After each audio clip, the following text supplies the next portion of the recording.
আজকে আমরা যে ব্যাপারে আলোচনা করব সেটা হচ্ছে নাম্বার 1 থাকবে হচ্ছে মিনিমাম ট্যাক্স, নাম্বার 2 হচ্ছে ফাইনাল ট্যাক্স, তারপর হচ্ছে বিজনেস ইনকাম নিয়ে। অর্থাৎ ৩ টা টপিকের উপর হচ্ছে আজকে কথা বলব। তো শুরুতে হচ্ছে আমরা যদি মিনিমাম ট্যাক্স ধারা হচ্ছে ১৬৩, এটা নিয়ে কথা বলি। কারো কি কোনো আইডিয়া আছে ধারা ১৬৩ প্রয়োগ? কেউ কিছু শেয়ার করতে শেয়ার করেন শুরুতে।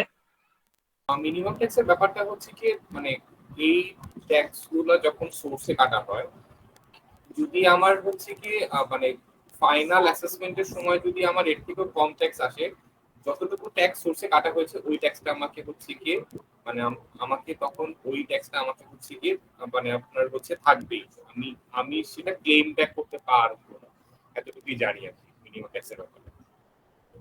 থ্যাংক ইউ ভাই। অন্য কেউ এর থেকে মিনিমাম বেশি জানেন? ট্যাক্সটা মিনিমাম ট্যাক্সটা ডিফাইন ডিফাইন করে কয়েকটা ফ্যাক্টরের উপরে। সেটা হচ্ছে কোম্পানির নেট প্রফিট, টিডিএস সোর্স থেকে যেটা কেটে নেয়, আর হলো গ্রস রিসিটের উপরে যেটা সর্বাধিক হবে সেটাই মিনিমাম ট্যাক্স হবে। যেমন টিডিএস সোর্স ট্যাক্স যদি 10 লাখ কেটে নেয়, আর বিজনেস ইনকামের প্রতি দেখা যায় যে 8 লাখ ট্যাক্স হয়, আর গ্রস রিসিটের প্রতি দেখা যায় যদি 7 লাখ ট্যাক্স হয়, সেই ক্ষেত্রে আমার মিনিমাম ট্যাক্স রেটটা ডিফাইন হবে 10 লাখ, বিকজ ওইটা অলরেডি যেটা হায়ার সেটাই মিনিমাম ট্যাক্স হিসাবে ডিফাইন হবে। Thank you. অন্য কেউ আরেকজনের কথা নিব যদি অ্যাড করতে চান।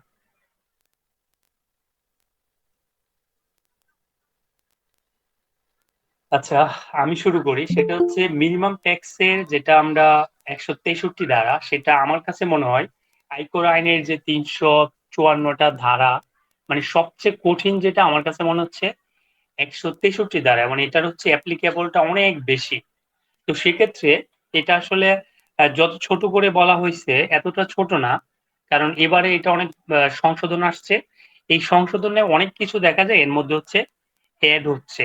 তো সেক্ষেত্রে আমরা যদি প্রথমে মানে পুরো জিনিসটাকে একদম ফোকাস করি যে এটাতে প্রায় ১২টা হচ্ছে সাবসেকশন আছে যে কোনটা কি বলছে, তাহলে মনে হয় এটা অনেক বেশি কাজে দিবে। কারণ এটা বিজনেস ইনকাম ক্যালকুলেশনের জন্য খুবই গুরুত্বপূর্ণ। তাহলে যদি আমি শুরু করি, প্রথম হচ্ছে ন্যূনতম করের যে সাবসেকশন একে আছে, এখানে বলছে এই আইনে অন্য যা কিছু থাকুক না কেন ২ নাম্বার সাবসেকশনের যে সেকশন গুলো আছে এইগুলো হচ্ছে ন্যূনতম কর হিসাবে বিবেচনা হবে। তো এখানে যদি আপনারা দেখেন যেমন ৮৬ ধারা ৮৯, এটা যেমন বেতন অতি উচ্চকর্তন, তারপর হচ্ছে আহ এরকম করে হচ্ছে প্রায় আমরা বলে থাকি যে ৮৬ থেকে শুরু করে ১৩৯ ধারা পর্যন্ত হচ্ছে এখানে কয়েকটা সেকশন ব্যতীত সবগুলো হচ্ছে ন্যূনতম কর। কয়েকটা ব্যতীত এই কারণে বলছি কারণ এখানে হচ্ছে টিডিএস এর যে ব্যাপারটা এটা তো আমরা ন্যূনতম কর সম্পর্কে জানি, সেটা আমাদের কয়েকটা ব্যতীত বলতে ওখানে চূড়ান্তর যে কর আছে ফাইনাল ট্যাক্স, ওইটা একটা ব্যাপার আছে যার জন্য হচ্ছে ওখানে কয়েকটা ধারা আছে, আমরা বিস্তারিত দেখব। এখন এই সেকশনের আপনি যদি এই জায়গাটা ভালো করে দেখেন, তবে শর্ত থাকে যে অনেক গুরুত্বপূর্ণ একটা জিনিস, ভালোভাবে খেয়াল করেন। সিমেন্ট, লৌহ বা লৌহজাত পণ্য, ফেয়ার অ্যালয় পণ্য, কার্বনেট বেভারেজ, গুঁড়া দুধ, অ্যালুমিনিয়াম পণ্য, সিরামিক পণ্য, কীটনাশক উৎপাদনে নিয়োজিত কোনো শিল্প উদ্যোক্তা ব্যতীত অন্য কোনো শিল্প উদ্যোক্তা কর্তৃক তাহার নিজস্ব কাঁচামাল হিসেবে ব্যবহারের জন্য আমদানিকৃত পণ্য হইতে দ্বারা ১২০ সরি ১২০ এর অধীন সংগৃহীত কর ন্যূনতম কর হিসাবে গণ্য হবে। এই জায়গাটা কেন গুরুত্বপূর্ণ? কারণ ধরেন একটা কোম্পানি ফ্যান উৎপাদন করলো, তো তারা হচ্ছে র মেটেরিয়ালস গুলো হচ্ছে ইম্পোর্ট করলো। তো র মেটেরিয়াল যখন ইম্পোর্ট করছে, ইম্পোর্ট স্টেজে হচ্ছে ৩% হচ্ছে এআইটি দিয়ে দিছে। এখন কথা হচ্ছে কোনো কারণে যদি কোম্পানি লস মেকিং হয়, তাহলে যে ৩% অগ্রিম কর দিছে সেইটা সে রিফান্ড পাবে কিনা? এটা পাবে। কারণ এখানে যে কয়েকটা প্রতিষ্ঠান পাবে না, যেমন সিমেন্ট, গুঁড়া দুধ, এরা ব্যতীত অন্যান্য শিল্প প্রতিষ্ঠানগুলো যদি এআইটি দিয়ে মাল কিনে ইম্পোর্ট করে, তাহলে হচ্ছে ধারা ১২০ যেটা মানে হচ্ছে ইম্পোর্ট স্টেজে যে এআইটিটা কাটা হয়, এটাতে হচ্ছে অবশ্যই সে রিফান্ড ক্লেম করতে পারবে, এটা হচ্ছে টাকাই ফেরত পাবে। তাহলে এখানে আমরা অনেক সময় ফেস করি যে আমাদের দরকার হয় যে আমরা এআইটি দিয়ে দিলাম, কোন প্রতিষ্ঠানের দিলাম এবং সেটা কেন আমরা রিফান্ড ক্লেম করতে পারবো কি পারবো না, এই জায়গাটার জন্য হচ্ছে মানে এই অংশটা খুবই গুরুত্বপূর্ণ, তাই আমি এটা গুরুত্ব দিলাম। তারপর হচ্ছে ৩ উপধারা বলতেছে উপধারা ২ এর উদ্দেশ্য পূরণ কল্পে নিম্নরূপ বিধানাবলী প্রযোজ্য হইবে। হচ্ছে ন্যূনতম কর প্রযোজ্য এরূপ আয়ের উৎস বা উৎসসমূহের জন্য ধারা ১৭২ এর বিধানাবলী অনুসারে নিয়মিতভাবে হিসাব বই সংকলন করতে হবে। এখন আপনাদের যদি প্রশ্ন করা হয় ধারা হচ্ছে ৭২ মানে 72 এর মধ্যে কি আছে? এটা হচ্ছে হিসাব যে অ্যাকাউন্টস একটা মেইনটেইন করতে হয়, এটা হচ্ছে 72। কেউ যদি মানে মাইক অন থাকে রিকোয়েস্ট করব সেটা মিউট করার জন্য।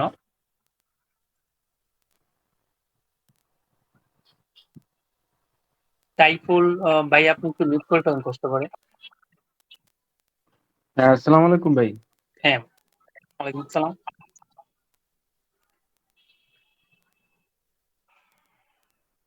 আচ্ছা আমরা আগে হচ্ছে সেকশনটা শেষ করব, তারপর হচ্ছে গিয়ে প্রশ্ন নিব এটা নিয়ে, কারণ আপনি খুব মনোযোগ সহকারে দেখতে হবে এবং এটা রেকর্ড হওয়ার পরও এই সেকশনটা খুবই ভালোভাবে দেখতে হবে। মিউট করে পারেন হাত ভাই প্লাস অন্য কেউ যদি থাকে সেটা।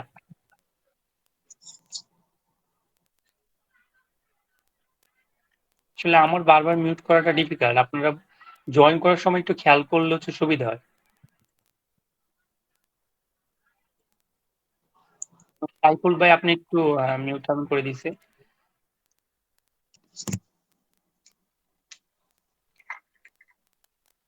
আচ্ছা তারপর হচ্ছে আমরা ৩ যে সাবসেকশনটা নিয়ে বলছিলাম, এখানে হচ্ছে যে সকল প্রতিষ্ঠানের ন্যূনতম করের ব্যাপার আছে তারা অবশ্যই হিসাব মেনটেন করতে হবে, সেটা 72 অনুসারে।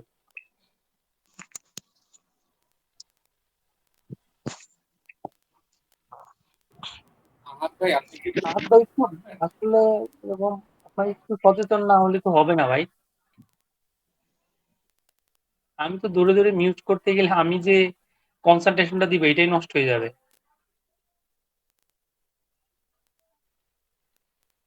আচ্ছা তাহলে এখানে হচ্ছে ন্যূনতম কর যেখানে প্রযোজ্য সেখানে অবশ্যই সেকশন 72 হচ্ছে অ্যাপ্লিকেবল হবে, সেটা মানে হিসাবের বই সংরক্ষণ করতে হবে। তারপর খতে বলা হয়েছে ২ এর উপধারার অধীন ন্যূনতম কর প্রযোজ্য এরূপ কোন উৎসের আয় নিয়মিত পদ্ধতিতে নির্ধারণ করিতে হবে। এটা খুবই গুরুত্বপূর্ণ। আপনার আমি একটু ব্যাখ্যা দেই। মনে করেন একটা প্রতিষ্ঠানের ন্যূনতম করও আছে, কতগুলো আয়ের সোর্স মানে কিছু কেটে রাখছে, জমা দিচ্ছে। আবার দেখা যায় ওখানে হচ্ছে রেগুলার যে ইনকাম এটাও আছে, যেমন বিজনেসের ইনকাম। তো সেক্ষেত্রে আমাদের কি করতে হবে, ন্যূনতম কর যেখানে প্রযোজ্য হয়েছে, যেমন একটা স্পেসিফিক উদাহরণ যদি বলি, কোম্পানি যদি এফডিআর করে সেখানে হচ্ছে একটা মিনিমাম ট্যাক্স কেটে রাখে, তো এটা হচ্ছে দেখা যায় ন্যূনতম করের আওতায় পড়ে।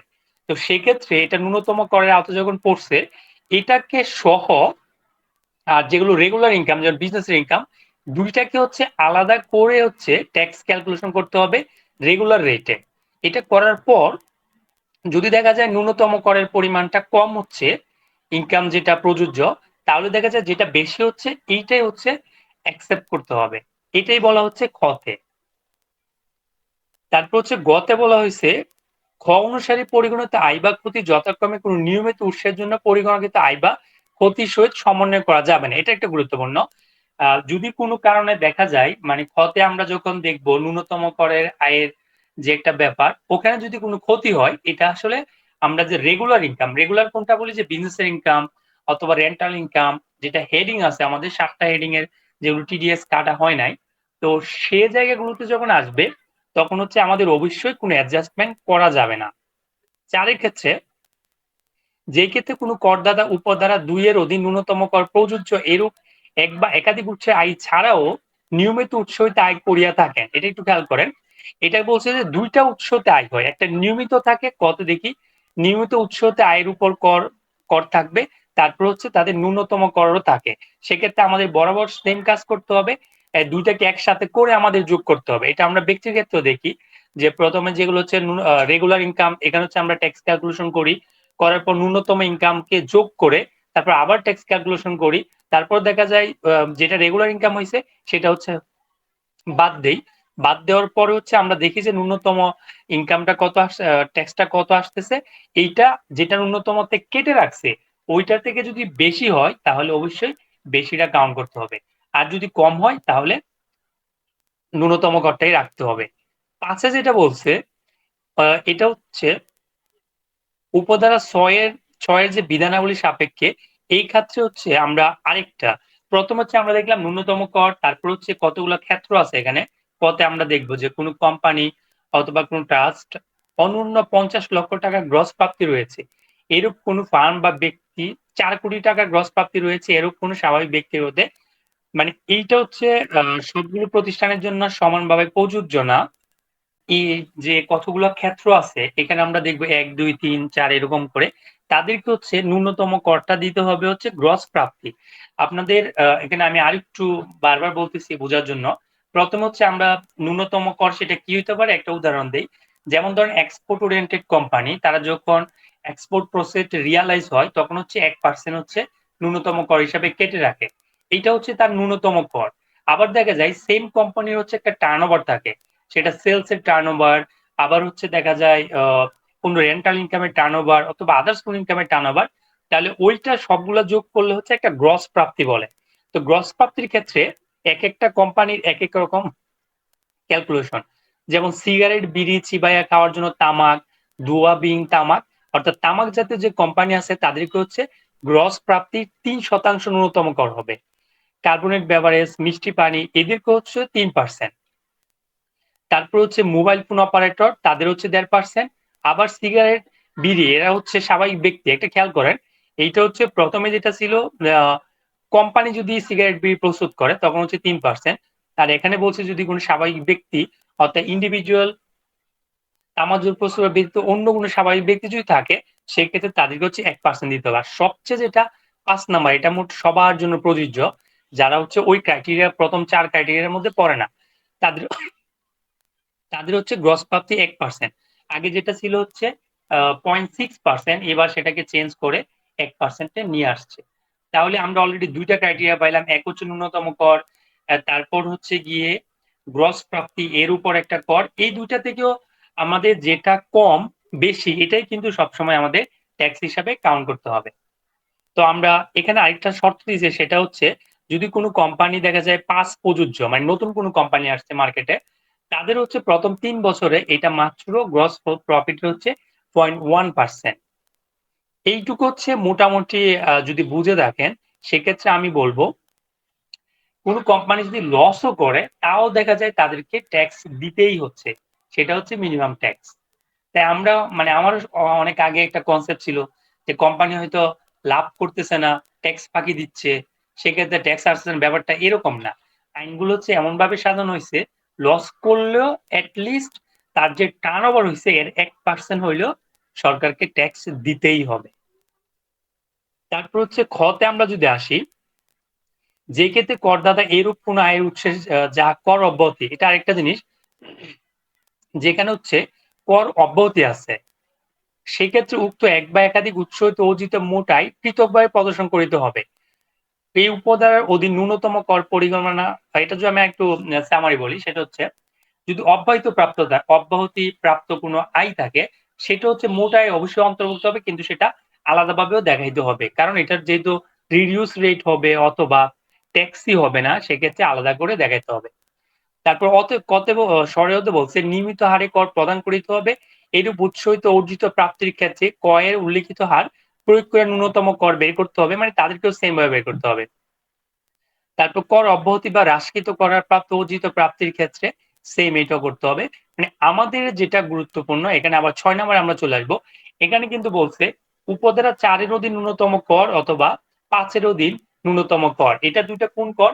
এক হচ্ছে যেটা মিনিমাম ট্যাক্স সোর্সে কাটছে, আরেক হচ্ছে গ্রসের উপর যে ট্যাক্স আসছে। এই দুটার ক্ষেত্রে যেটা বেশি এটাই ন্যূনতম কর হিসাবে বিবেচিত হবে। তারপর এই ধারার অধীন পরিগণিত ন্যূনতম করের এখানে আরো একটা জিনিস আছে, এটা নতুন এডিশন হয়েছে, সমন্বয় যোগ্যতা।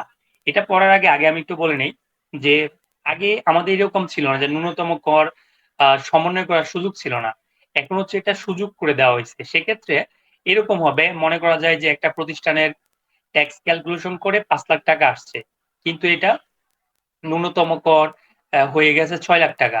তাহলে এই যে 1 লাখ টাকা বেশি দেওয়া হয়েছে, এটা হচ্ছে পরবর্তী বছরগুলোতে সমন্বয় করা যাবে, কিন্তু রিফান্ড পাওয়া যাবে না। এটা খেয়াল করেন, সমন্বয় করা আর হচ্ছে রিফান্ড পাওয়া এক জিনিস না। যেমন আমি শুরুতেই বলছি এআইটির যে ব্যাপারটা ছিল, এটা হচ্ছে রিফান্ড পাওয়া যাবে, যেহেতু আমরা ট্যাক্স সরকারকে দিচ্ছি এআইটি হিসাবে। আর ন্যূনতম করের যে ব্যাপারটা, এটা হচ্ছে রিফান্ড করা যাবে না, সমন্বয় করা যাবে। তবে এটাও শর্ত আছে, কার সাথে সমন্বয় করতে হবে, সেটা হচ্ছে রেগুলার ইনকামের ক্ষেত্রে যখন ন্যূনতম কর থেকে রেগুলার ইনকামের পরিমাণ বেশি হবে, ওখানে যে ট্যাক্স ক্যালকুলেশনটা আসবে তার সাথে হচ্ছে সমন্বয় করা যাবে। এখন আমরা একটু পড়ি। উপধারা ২ এর অধীন কর্তৃত্ব বা সংগৃহীত ন্যূনতম কর প্রত্যর্পণযোগ্য হইবে না, মানে এটা ফেরত পাওয়া যাবে না। ৬ এর অধীন ২ এর অধীন কর্তৃত্ব সংক্রান্ত অতিরিক্ত, যদি একটা অতিরিক্ত কর দেয়, আমি অলরেডি বলে ফেলছি, তাহলে সেটা কি হবে? সমন্বয়যোগ্য হবে। এখন ৮ নিয়ে আমরা একটা কথা বলবো, সেক্ষেত্রে হচ্ছে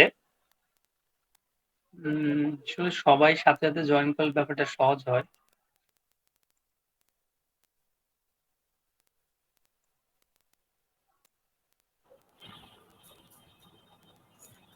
মুস্তাফিজুর রহমান ভাই, আপনি মিউট করুন করতে পারে।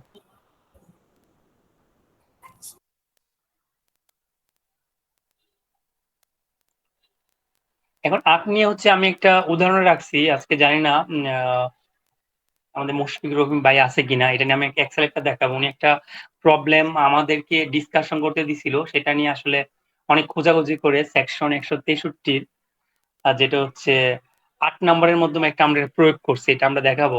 এক্সেল আমি করে রাখছি অলরেডি। তাহলে ৮ নম্বরে যেটা বলছে, যে ক্ষেত্রে কোনো করবর্ষের পরিগণনাকৃত নিয়মিত কর এই ধারণাধীন ন্যূনতম করের পরিমাণ হইতে অধিক হয়, সেক্ষেত্রে উক্ত করবর্ষে নিয়মিত কর পরিশোধযোগ্য হবে। এখানে আরো একটু ব্যাখ্যার প্রয়োজন।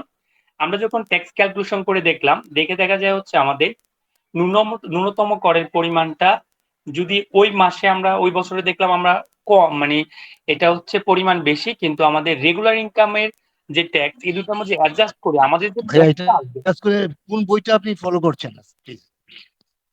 এটা হ্যালো। এটা আসলে আহ বই না, আপনি কি উপরে দেখেন বাংলাদেশের গ্যাজেট অতিরিক্ত ২, অর্থাৎ ফিনান্স ট্যাক্স থেকে আমি এটা নিছি। সেটা আপনি যদি ও আমরা ইয়া ইয়া বইটা নিছি না, ম্যানুয়াল বইও ৬১-৬৩ গেলে এটাই পাবেন, যদি আপনি লেটেস্ট এডিশন তাই, নেন। আচ্ছা আচ্ছা, জি জি জি জি প্লিজ। ঠিক আছে। তারপর হচ্ছে এখানে হচ্ছে আমাদের এটাই, মানে আপনার যখন ট্যাক্স ক্যালকুলেশন করে আসবে, তখন হচ্ছে আপনি ট্যাক্স সুন্দর করে দিয়ে দিবেন।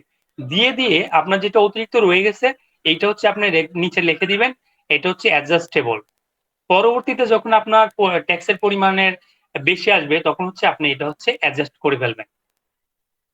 এটা আমার কাছে মনে হচ্ছে এবার সুন্দর একটা পরিবর্তন আসছে, কারণ আমি এমনও দেখছি কোম্পানির রিটার্নের ক্ষেত্রে রেগুলার ট্যাক্স ক্যালকুলেশন করে যদি আসতেছে ৫ লাখ, ন্যূনতম কর হয়ে গেছে ১০ লাখ। তো সেক্ষেত্রে দেখা যায় কোম্পানি ন্যূনতম করই মানে প্রয়োগ করতে হচ্ছে, এটার কোনো অ্যাডজাস্ট বা কোনো ব্যাপার ছিল না। এখন যদি এই ব্যাপারটা থাকে, তাহলে কোম্পানি পরবর্তীতে যদি সে প্রফিট করে, তাহলে দেখা যায় সে কি করলো, আগেরটা থেকে একটা অ্যাডজাস্টমেন্ট করতে পারলো। এটা অবশ্যই এই কারণে সুবিধা হচ্ছে, কারণ এতে দেখা যায় কোম্পানিগুলো হচ্ছে প্রফিট দেখাইতে উৎসাহিত হবে, কারণ যদি পূর্ববর্তী বছরে তার কাছে ব্যালেন্স থাকে, এই ব্যালেন্সটাকে অ্যাডজাস্ট করতে পারবে। আমার কাছে এটা হচ্ছে 9.1 যেটা মূসক, এটার সাথে হচ্ছে অ্যাডজাস্টমেন্ট করছে। কারণ আপনার যদি মোটামুটি জ্ঞান থাকে, ওখানে দেখা যায় 9.1 এর ক্ষেত্রে যে আমরা ব্যাটের রিটার্ন, ওখানে আমরা ক্যারি ফরওয়ার্ড করতে থাকি। অনেক ক্ষেত্রে যখন ৬ মাসের উপরে যায়, ৫০,০০০ থেকে বেশি টাকা ব্যালেন্স থাকে, তখন আমরা রিফান্ডের জন্য ক্লেম করতে পারি। তো এখানেও দেখা যায় এরকম একটা ব্যাপার আসবে, ন্যূনতম করের পরিমাণটা হচ্ছে যখন আমাদের বেশি হয়ে যাচ্ছে, তখন যেহেতু আমরা এটা ব্যালেন্স ক্রিয়েট করে পরবর্তী বছর দেখাতে পারবো। তারপর হচ্ছে কোনো কর বর্ষে নিয়মিত করের তুলনায় ন্যূনতম কর যে পরিমাণ অধিক প্রদান করা হইয়াছে, তাহা যদি পরবর্তী কোনো আয় বর্ষের উপধারা ৯ এর অধীন সম্পূর্ণ সমন্বয় করা না যায়, এটা আবার বলে দিচ্ছে, পরবর্তী বছরে হচ্ছে যদি সম্পূর্ণ অ্যাডজাস্টমেন্ট করা যাচ্ছেই না, তাহলে সেই পরিমাণ ন্যূনতম কর অসমন্বিত থাকিবে, তাহা পরবর্তী কর বছর সম্মুখে প্রদেয় ন্যূনতম করের অধিক নিয়মিত করের সহিত সমন্বয়ের জন্য জের টানা যাবে। এটা আমি আরেকটু বলি। দেখা যায় আমরা এই বছর আমাদের কাছে ন্যূনতম কর ৫ লাখ টাকার একটা ব্যালেন্স ক্রিয়েট হয়েছে, সামনের বছর গিয়ে দেখলাম এটাকে আমরা খাওয়াইতে পারতেছি না, সেক্ষেত্রে আমরা এটাকে ফরওয়ার্ড করতে পারবো। এখানে কিন্তু একটা কত বছর ফরওয়ার্ড করতে পারবো বা এটা কিন্তু নিয়ে কিন্তু বলা হয় নাই। তো এটা না নেওয়ার মানে বলার মানে হচ্ছে এটা মূসকের মতো ক্যারি ফরওয়ার্ড করা যাবে। তো এইটা হচ্ছে 10 নাম্বার সেকশনে বলার কিছু নাই, কারণ এটা আপনার পড়লে বুঝবেন টার্ম এন্ড কন্ডিশন। এখন হচ্ছে আমরা, এটা একটা গুরুত্বপূর্ণ যে কোনগুলো হচ্ছে 11তে কিন্তু বলে দিচ্ছে ফাইনাল ট্যাক্স বা চূড়ান্ত কর দায় কোনগুলো। আপনি যখন ন্যূনতম কর বুঝবেন তার সাথে হচ্ছে ফাইনাল ট্যাক্সটাকে খুব ভালোভাবে বুঝতে হবে এই কারণে, কারণ হচ্ছে আপনার ফাইনাল ট্যাক্সটা যদি আপনি ভালো করে না বুঝেন তাহলে এটা নিয়ে প্রায়ই প্রশ্ন চলে আসে যে বলতেছে এটা থেকে হচ্ছে টাকা আসছে, মানে ট্যাক্স কাটছে, এটা কি আসলে ন্যূনতম কর না ফাইনাল কর। তো সেক্ষেত্রে দেখা যায় এখানে 5টা জিনিস আছে, খুব ভালোভাবে খেয়াল করেন। এখানে সেকশন আমরা দেখতে পাচ্ছি 105, 111, 112, 125 সেকশন আছে এখানে 4টা। মূলত এটা আগের বছর 5টা ছিল, এখন আরো কমায় ফেলছে। তো সেক্ষেত্রে নাম্বার 1 যেটা, 1 নাম্বারটা ভালো করে খেয়াল করতে হবে। এখানে বলছে আয়কর আইনের ধারা 30 এর উল্লেখিত আয়ের খাতসমূহ। তো আপনি যখন ধারা 30 এ যাবেন সেখানে গিয়ে দেখবেন আয়ের খাতগুলো উল্লেখ আছে। আয়ের খাত বা ক্ষেত্রগুলো আমরা জানি 7টি ক্ষেত্র আছে। তো এখান থেকে যদি কোনো আয় হয়, তারপর এখানে বলছে যে ধারার অধীন উৎসে কর কর্তন বা সংগ্রহযোগ্য, এখানে বলছে এই আইনের অংশ 7 এর অন্তর্ভুক্ত সকল ধারা। এখন কথা হচ্ছে অংশ 7 এ কি আছে, অংশ 7 এ হচ্ছে ন্যূনতম করা আছে। সেখানে হচ্ছে সেকশন 86 থেকে শুরু করে সেকশন হচ্ছে 139 পর্যন্ত আছে। তারপর এখানে বলা হচ্ছে এই যে সুবিধাটা পাবে, মানে তাদের 7টা হেডিং এ যদি ইনকাম থাকে, ওখানে যদি কোনো ন্যূনতম কর কাটে তাহলে তাদেরকে এটা ফাইনাল ট্যাক্স হিসেবে বিবেচনা হবে। এটা কাদের জন্য এটা বলে দিছে, এটা সেকশন হচ্ছে 166(2) এর জন্য, একের জন্য না। 166(1) এ আছে হচ্ছে আমরা যারা কম্পালসরি রিটার্ন সাবমিট করতেই হবে, যেমন কোম্পানি যাদের ট্যাক্সেবল ইনকাম আছে, যারা টিন নিছে, সবাই হচ্ছে 166(1) এ পড়ে। আর 166(2) এ হচ্ছে যাদেরকে অব্যাহতি দেওয়া হয়েছে, ওরা কারা? সরকারি প্রতিষ্ঠান, বাংলাদেশ ব্যাংক, তারপর সরকারি বিশ্ববিদ্যালয়, এদেরকে হচ্ছে বলা হয়েছে যে আপনাদের যদি কোনো আয় থাকে, যেমন একটা পাবলিক ইউনিভার্সিটির ক্ষেত্রে যদি বলি তাদের এফডিআর থাকতে পারে। তো এফডিআর থেকে হচ্ছে 20% বা 10% যাই কাটুক, এটা হচ্ছে তার জন্য হচ্ছে একদম ফাইনাল ট্যাক্স। এটা অন্য কারোর জন্য না, আমার জন্য না, আমার কোম্পানির জন্য না, এটা হচ্ছে 166(2) অনুসারে। তো আপনারা যখন আইন পড়বেন তখন হচ্ছে যখনই হচ্ছে আইনের যে একটা লিঙ্ক আপ থাকে, যেমন এখানে যখন ধারা 30 বলছে, আপনি অবশ্যই এটা পড়ার সাথে সাথে একদম আপনি ধারা 30 এ চলে যাবেন, ওখানে আগে পড়ে আসবেন যে ধারা 30 এ কি আছে। তারপর যখন আপনি বুঝলেন যে ধারা 30 এ এইগুলো আছে, তারপরে আপনি আসবেন অংশ 7 এ চলে যাবেন। অংশ 7 এ গিয়ে দেখবেন আসলে ওখানে কি আছে, ওইটা একটা আইডিয়া নিবেন। তারপর আপনি চলে যাবেন 166 তে, ওখানে 1 এ গিয়ে দেখবেন কি আছে, 2 এ কি আছে। তারপর হচ্ছে আপনার আইনগুলো একটা লিঙ্ক আপ হবে, তখন হচ্ছে আপনার সহজে কাজ করতে পারবেন। কারণ একটা জিনিস হচ্ছে যারা হচ্ছে এক্সপার্ট তারা সবসময় হচ্ছে আইন বা রেট এটা নিয়ে মাথায় নিয়ে ঘুরে না, ওরা হচ্ছে ফাইন্ড আউট করতে পারে যে এইটা এই জায়গায় আছে।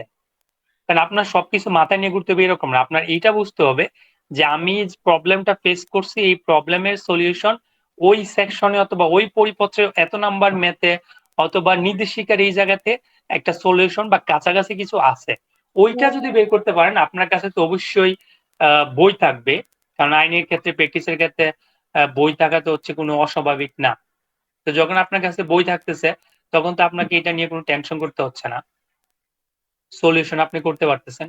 আমি যেটা বললাম মানে এটা হচ্ছে গুরুত্বপূর্ণ ব্যাপার যে আপনার হচ্ছে কোনটা কোন জায়গায় কোন সেকশনে কোথায় থাকতে পারে, ওখান থেকে হচ্ছে যেমন আপনি ধরেন একজন অব্যাহতিপ্রাপ্ত অথবা কর অবকাশ অথবা রিবেট, এখন আপনার মাথায় এরকম সমস্যা জিনিস আসছে, গ্রুপে দেখা যায় প্রশ্ন করতেছে যে এটা মানে রিকগনাইজ প্রভিডেন্ট ফান্ড অথবা ফান্ড এটা কি হবে। তখন যদি আপনি বুঝেন যে এই জিনিসটা এই শিডিউলে 8 নম্বর শিডিউলের বা 6ষ্ঠ নম্বর শিডিউলের পার্ট 1, 2 তে থাকতে পারে, তখন আপনি ওখান থেকে যদি বের করতে পারেন এইটাই হচ্ছে আপনার সার্থকতা। কারণ আপনি দুনিয়ার সবকিছু মুখস্থ নিয়ে, কারণ আমরা যারা ট্যাক্স এবং ব্যাট দুটো নিয়ে প্র্যাকটিস করি আইনের কোনো শেষ নাই। তো সেক্ষেত্রে কি জিনিসটাকে হচ্ছে ফাইন্ড আউট করতে হয় যে এটা আমার এই জায়গায় থাকতে পারে, এটা হচ্ছে আসল ব্যাপার। এইটুকু জ্ঞান অর্জন করতে পারলে তখন হচ্ছে আপনার আর সমস্যা ফেস করতে হবে না।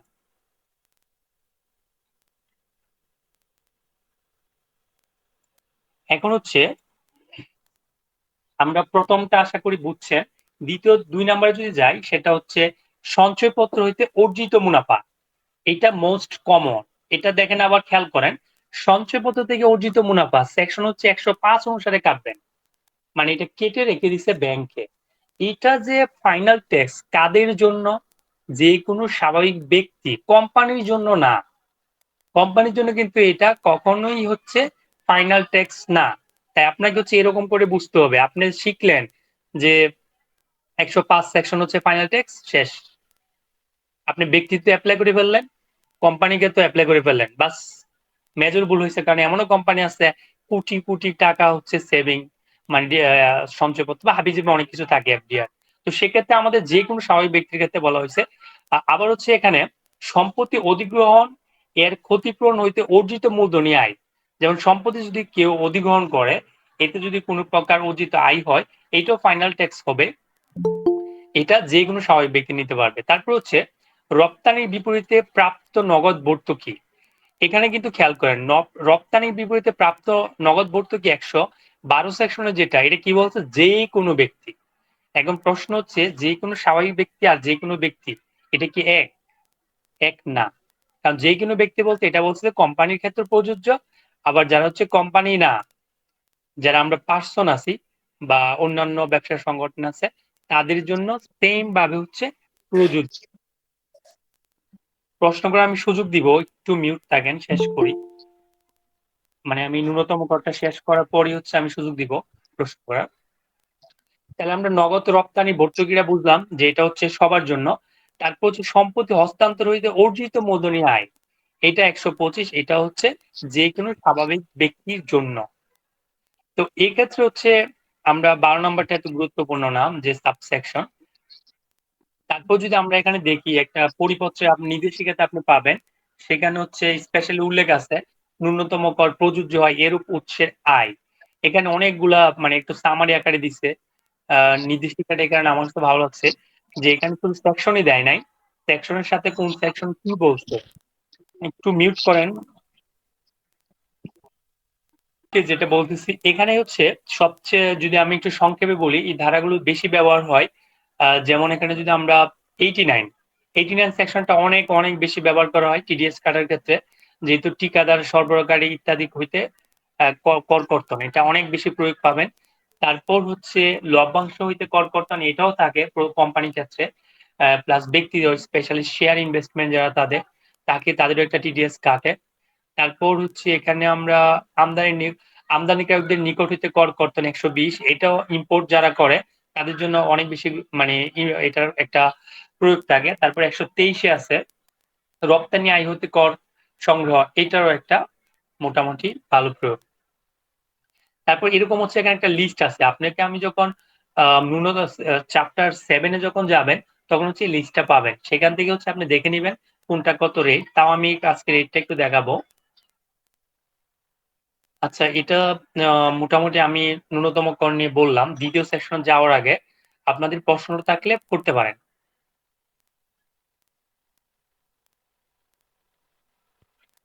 কিভাবে কারণ করে যদি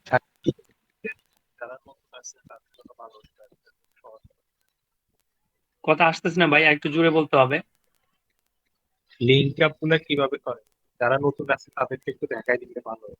হ্যাঁ, তাদেরকে আমি লিঙ্ক আপ করাটা বারবার এই কারণে এরকম বলছি, আপনি যখনই হচ্ছে একটা আইন পড়বেন, এই আইনে যখন অন্য একটা সেকশনের নাম আসবে, সাথে সাথে হচ্ছে আপনি ওই সেকশনে চলে যাবেন, আগে ওইটা পড়ে আসবেন, তারপর হচ্ছে আপনি এটা পড়া শুরু করবেন।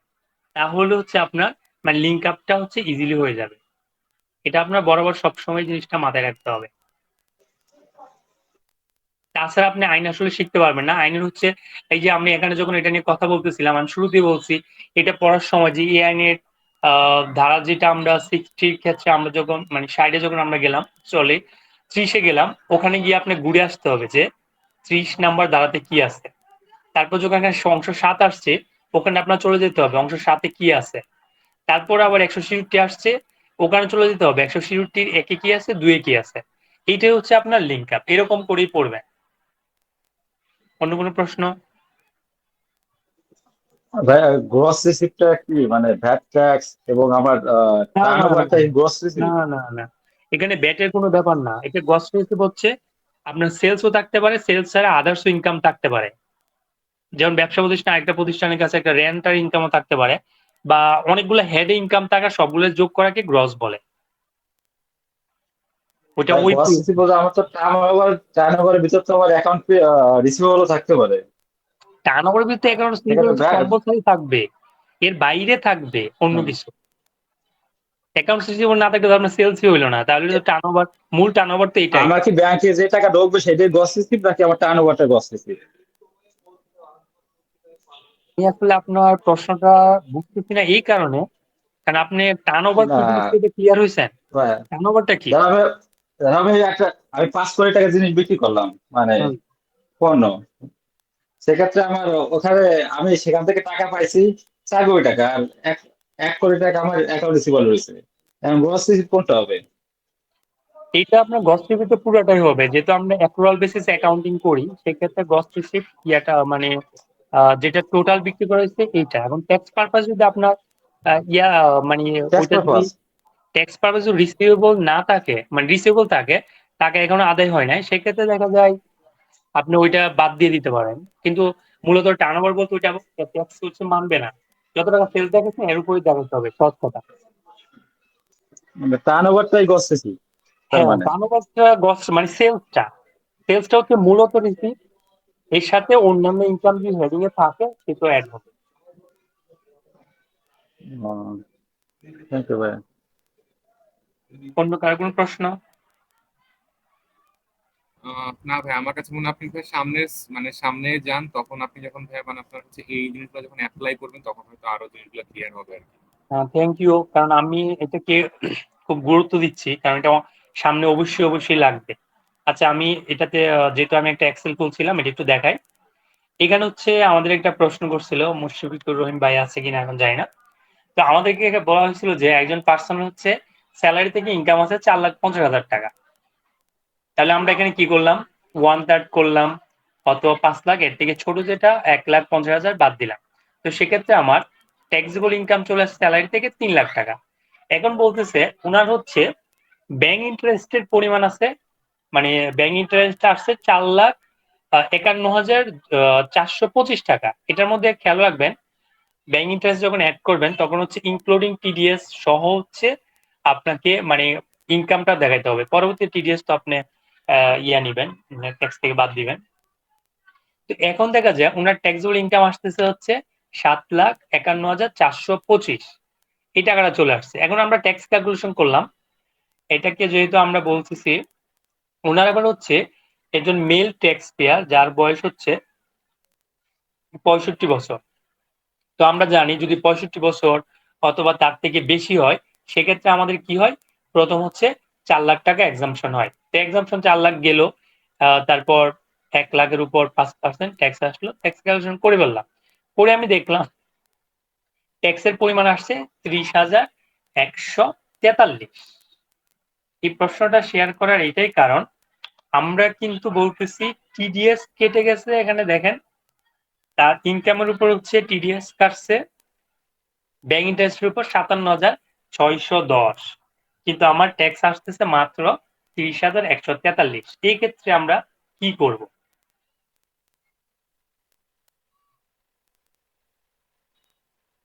এটাই আমি এখানে সামারি লিখে রাখছিলাম যে আপনি যদি সেকশন 61-63 যান, সেক্ষেত্রে কি বলছে, আমার যেহেতু ন্যূনতম ইনকাম। কর দিতে হবে স্যার।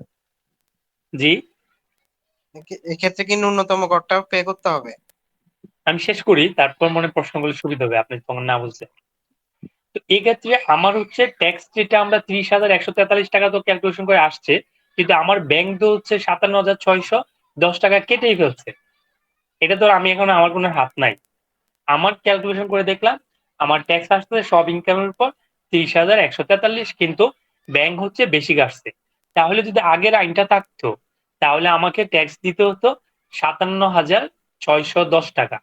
কিন্তু এবারের পরিবর্তনের কারণে আমার যে ট্যাক্স আসে 30,143, এর থেকে হচ্ছে আমি যেটা পে করে বলছি বাদ দিলে 27,468 টাকা হচ্ছে আমার কি থাকবে।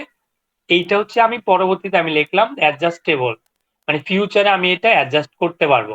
তার মানে এটা আমার পুরোটা এখন ট্যাক্স হিসাবে খরচ হবে না, এটা পরবর্তীতে অ্যাডজাস্ট করতে পারবে। তাহলে ব্যাপারটা ভালো হইলো। কারণ একজন মানুষ যে জায়গায় তার ইনকামের উপর ৩০,০০০ টাকার মতো ট্যাক্স আসছে, সে যখন এই পুরোটা ৫৭,০০০ যেটা উৎসে কর্তন করছে এটা পুরোটা ট্যাক্স হিসাবে দেখায় নাই। এটা ২৭,০০০ টাকা অলমোস্ট তার পরবর্তী বছরে যত টাকা ট্যাক্স আসবে এটার কাছাকাছি অ্যামাউন্ট। তাহলে এটা পরবর্তীতে অ্যাডজাস্ট করতে পারবে নতুন পরিবর্তনের কারণে। এটা হচ্ছে একটা ভালো দিক। এবার হ্যাঁ কথা ভাই, হ্যাঁ এই চেঞ্জটা তো ভাই মানে আগের বছরেও ছিল না? না। আগের বছর ছিল এই যে যেটা উৎসে দিয়ে দিছে ৫৭,৬০০ এটাই হইতো তার ট্যাক্স। আর ২ টা থেকে যেটা বড় এটা ট্যাক্স হইতো বড় হচ্ছে এটা। আচ্ছা, হ্যাঁ আমার এক কলিগ হচ্ছে মানে আমার এক কলিগ হচ্ছে এরকম ছিল যে ওর ট্যাক্স হচ্ছে বেশি কাটা হয়েছিল। তো ও হচ্ছে মানে ওর মানে ৭,০০০ টাকার মতো ওর আগে ট্যাক্স এখনো মানে আপনার হচ্ছে মানে আগের বার বেশি কাটছিল। ও চিন্তা করছিল এই বছরে এসে হচ্ছে ওটা হচ্ছে অ্যাডজাস্ট করবে, এবং ও কিন্তু এর আগের বছরও সেম কাজই করছিল। সেটা উচিত হয় নাই। আচ্ছা, মানে এখন হচ্ছে এটা বৈধতা আছে যে আমি রেফারেন্স আপনাকে দেখাইলাম যে ওখানে গিয়ে বলা আছে। আগে আপনি যখন চেঞ্জ হওয়ার আগে যখন ১৬৩ টা দেখবেন তখন দেখবেন এরকম নাই। তাই হচ্ছে ট্যাক্সের আচ্ছা, আচ্ছা, পরিমাণটা বেশি বুঝতে আসছে। পেরেছি।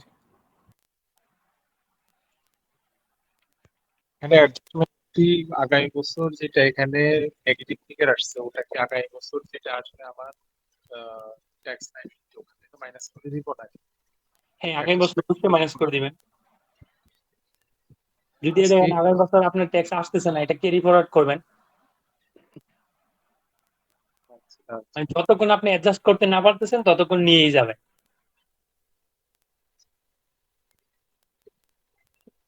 তাহলে এখন হচ্ছে দ্বিতীয়টা গ্রুপ মানে বিজনেস ইনকাম নিয়ে অনেকের অনেক ঝামেলা আমি দেখছি। কারণ আমি এখানে অবাক হই যখন বিজনেস ইনকাম যখন ক্যালকুলেশন করতে আসে তখন সবচেয়ে ফানি যে ব্যাপার এসে প্রশ্ন করতেছে যে আমাকে এরকম একটা প্রশ্ন করছিল, অনেকটা রিপ্লাই নিয়ে অনেক ঝামেলা হয়েছিল আমার কাছে মনে হচ্ছে। তো উনি বলতেছে একটা বিজনেসের যে আসলে 1/3 খরচ বাদ দিয়ে দিবে, গ্রস ধরে ফেলবে, যত টাকা সেল আসছে তার কত পার্সেন্ট গ্রস ধরবে। আচ্ছা, আপনার যদি বিজনেস বা অ্যাকাউন্টস এর কোনো জ্ঞান থাকে এটা কোনোভাবেই কোনো প্রশ্ন হইলো? আপনার ট্যাক্স মানে ইনকাম ক্যালকুলেশনের একটা অ্যাকাউন্টিং এর একটা ফরম্যাট আছে। প্রফিট লস স্টেটমেন্ট আমরা যারা তৈরি করি ওখানে একটা ফরম্যাট আছে যে আমরা সেলস থেকে তারপর হচ্ছে আমরা কস্ট অফ গুডস সোল্ড বাদ দেই, বাদ দেওয়ার পর গ্রস প্রফিট পাই, এটা থেকে হচ্ছে আদার্স যে কস্ট একটা একটা করে বাদ দেই, বাদ দেওয়ার পর আমরা একটা নেট প্রফিট পাই। তো এখানে কোনো অ্যাকাউন্টিং এর আইএফআরএস আইএএস যেগুলো আছে কোথাও কি এরকম বলা আছে যে ফিক্সড গ্রস প্রফিট পার্সেন্টেজ এত হবে, মানে 10% হবে 20% হবে? কোনোটাই না। ট্যাক্স অফিস যখন এটা নিয়ে কাজ করে, কারণ ওরা যখন সেলস এস্টিমেট করে অথবা আপনারা যখন পরবর্তীতে অ্যাসেসমেন্ট গুলো দেখাবো, তো ওরা যে কাজটা করে আপনার বিজনেস অনুসারে যে অ্যাকাউন্টস স্টেটমেন্ট অর্থাৎ অডিট রিপোর্ট, ওখানে যেভাবে আপনি একটা গ্রস প্রফিট দেখাইছেন, মনে করেন সেলস দেখাইছেন হচ্ছে ১০০ টাকা, সে জায়গায় হচ্ছে আপনি দেখাইছেন গ্রস প্রফিট হচ্ছে ৩০ টাকা, তাহলে ও এস্টিমেট করলো যে আপনার প্রতিষ্ঠান গ্রস প্রফিট পাচ্ছে ৩০ টাকা।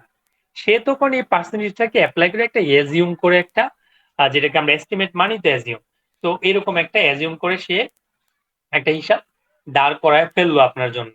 তো এই জিনিসটা যখন দাঁড় করায় ফেললো তখন হচ্ছে আপনি যদি মনে করেন যে না আমার প্রতিষ্ঠানের হচ্ছে ৩০% হচ্ছে গ্রস প্রফিট, তাহলে বুঝতে হবে আপনার অ্যাকাউন্টস এর ন্যূনতম জ্ঞান নাই। আপনি তখন আগে ভালো করে কাজ শিখে তারপর বিজনেস এর ইনকাম নিয়ে কাজ করতে যাবেন।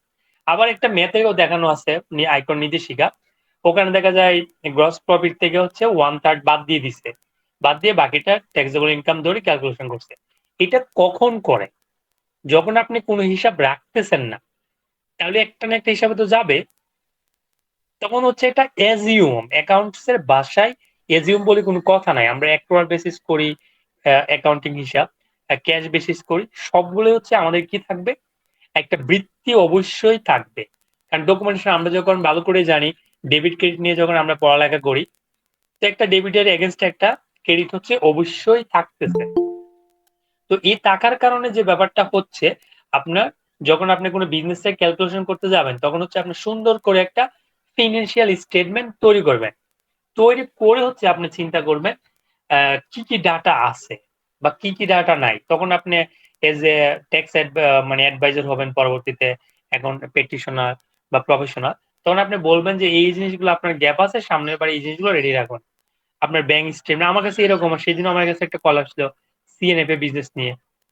আমি হঠাৎ, উনি এমন একটা টার্ম বলছে, আমার আসলে এই টার্মটা ইলাবোরেট বলার পর আমি বুঝছি এটা এরকম, কিন্তু উনি এটা দিয়ে আমাকে জাজমেন্ট করতেছে যে আহ, আপনি কোনো সিনিয়রের কাছ থেকে একটু জেনে নিয়েন, মানে এটাই। তো আমি বল তো আমি বললাম সিনিয়রের কাছ থেকে জেনে নিব, ব্যাপারটা কিরকম হয়ে গেল। তো সেটা কি করলাম, আমি বললাম আমার একটু ডিটেলস বলেন। তো ডিটেলস বলার পর আমি বললাম ভাই আমার তো, যেহেতু আমার প্রতিষ্ঠানের সাথে আমি জড়িত, সিএনএফ এর কার্যকলাপ, ইনকাম কোথায় থেকে হয়, কোন কোন সোর্সে কি হয়, কি সবগুলোই তো আমি জানি, এবং প্র্যাকটিক্যালি আমি জানি। তো সেক্ষেত্রে ওনার ট্রামটা ছিল একটু অন্যরকম, যে কারণে বুঝতে আমার কষ্ট হয়েছে। কারণ অনেক সময় শর্ট ফর্ম আপনারা ব্যবহার করলেও এর সাথে একটা লং ফর্ম যেটা আছে, যেমন আইটিপি, আইটিপি যারা চিনে চিনে, কিন্তু আইটিপি ফুল ফর্মটা যদি বলেন অনেক ক্ষেত্রে এটা এরকম হয়। যেমন আমার একটা কেস এরকম হয়ে গেছিল, রিবেট বলতেছে। তো রিবেট যখন বলতেছে, আমি ট্যাক্স এবং ব্যাট দুটোর আলোকে চিন্তা করতেছি, কারণ ট্যাক্সের রিবেট আছে, ব্যাটও রিবেট আছে, কিন্তু প্রশ্ন ছিল ব্যাটের রিবেট নিয়ে। তো ব্যাটে আমরা ম্যাক্সিমাম অভ্যস্ত হচ্ছে যেটা রিবেটটা হচ্ছে একটা বড় একটা ব্যাপার, কিন্তু ট্যাক্সে যখন আমরা আসি তখন তো আমরা জানি রিবেট বা মানিটা কি। তো দুইটা, আমি ওনাকে যখন বললাম যে আমাকে একটু ডিটেলস বলেন, তো যখন বলতেছে, পরবর্তী আমি একজনকে শেয়ার করলাম, উনি বলেছে এটা হচ্ছে ব্যাটের আইনের 46 ধারা, যেটা মানে ওই রিবেটটা। তো দেখা যায় অনেক ক্ষেত্রে তো এরকম সমস্যা ফেস করতে হয়, তাই ইলাবোরেট দরকার। তো ব্যবসার ক্ষেত্রে আপনারা সুন্দর করে একটা স্টেটমেন্ট করবেন। আর যদি ব্যবসা প্রতিষ্ঠান ভালো হয় বা বড় হয়, আপনার ব্যাংক রিকনসিলিয়েশন করবেন, সবগুলো করে সব ডাটা নিয়ে বসে, তখন হচ্ছে আপনি রিটার্নে হাত দিবেন বা প্রসিড হবে। এটা নিয়ে অবশ্যই আরো ডিটেলস আছে। তো এখানে হচ্ছে আমরা একটু বলবো বিরতির আগে। আর রাসেল ভাই, জি। আর রাসেল ভাই মানে আপনার হচ্ছে মানে একটা জিনিস আমার অলওয়েজ কনফিউশন লাগে এখানে, যেহেতু আপনি স্টার্ট করতেছেন এর আগে একটু জাস্ট শিওর হয়নি। সেটা হচ্ছে ভাই, মানে আমি এই জিনিসটা বুঝি না যে কোনটা আসলে যে হচ্ছে মানে মানে ওই মানে ওই ব্যক্তি ট্যাক্স, মানে ওই ব্যক্তির মানে ওই ব্যক্তির হচ্ছে মানে দিয়ে যাবে, মানে আপনার হচ্ছে ওই ট্রেডিং বিজনেস গুলো হচ্ছে ওই ব্যক্তির নামে যাচ্ছে আর হচ্ছে কোম্পানির নামে যাচ্ছে, এটা একটা কনফিউশন লাগে অলওয়েজ, যেটা কিভাবে যায় এটা একটু ভাই ক্লিয়ার করেন। আর এটা নিয়ে এটাই আর কি। আপনাকে আমি একটু বলি এটা নিয়ে। লিমিটেড যে জি জি। কোম্পানিগুলো আছে, এগুলো হচ্ছে ব্যক্তির নামে না, প্রাইভেট লিমিটেড, পাবলিক লিমিটেড, ব্যক্তির নামে না। তাহলে ব্যক্তির নামে এর বাইরে যেগুলো লিমিটেড না, এগুলো হচ্ছে ম্যাক্সিমাম হচ্ছে ব্যক্তির নামে অথবা ফার্ম। তো ফার্মের ক্ষেত্রে বলাই থাকে মেসার্স হাবিব এন্ড কোং, বা এরকম বিভিন্ন নাম থাকে। আর ট্রেডিং বিজনেস গুলো হচ্ছে স্পেশালি হচ্ছে আপনি নেচার অফ বিজনেস, আপনার যদি ব্যাটে একটু জ্ঞান থাকে আপনি জানবেন। ওর বিনটা যদি আপনি হাতে নেন, বিনের মধ্যে লেখা আছে যে ইকোনমিক অ্যাক্টিভিটিস, ওখানে কিন্তু ইজিলি লেখা আছে সে কি করবে, ট্রেডিং করবে, ম্যানুফ্যাকচারিং করবে।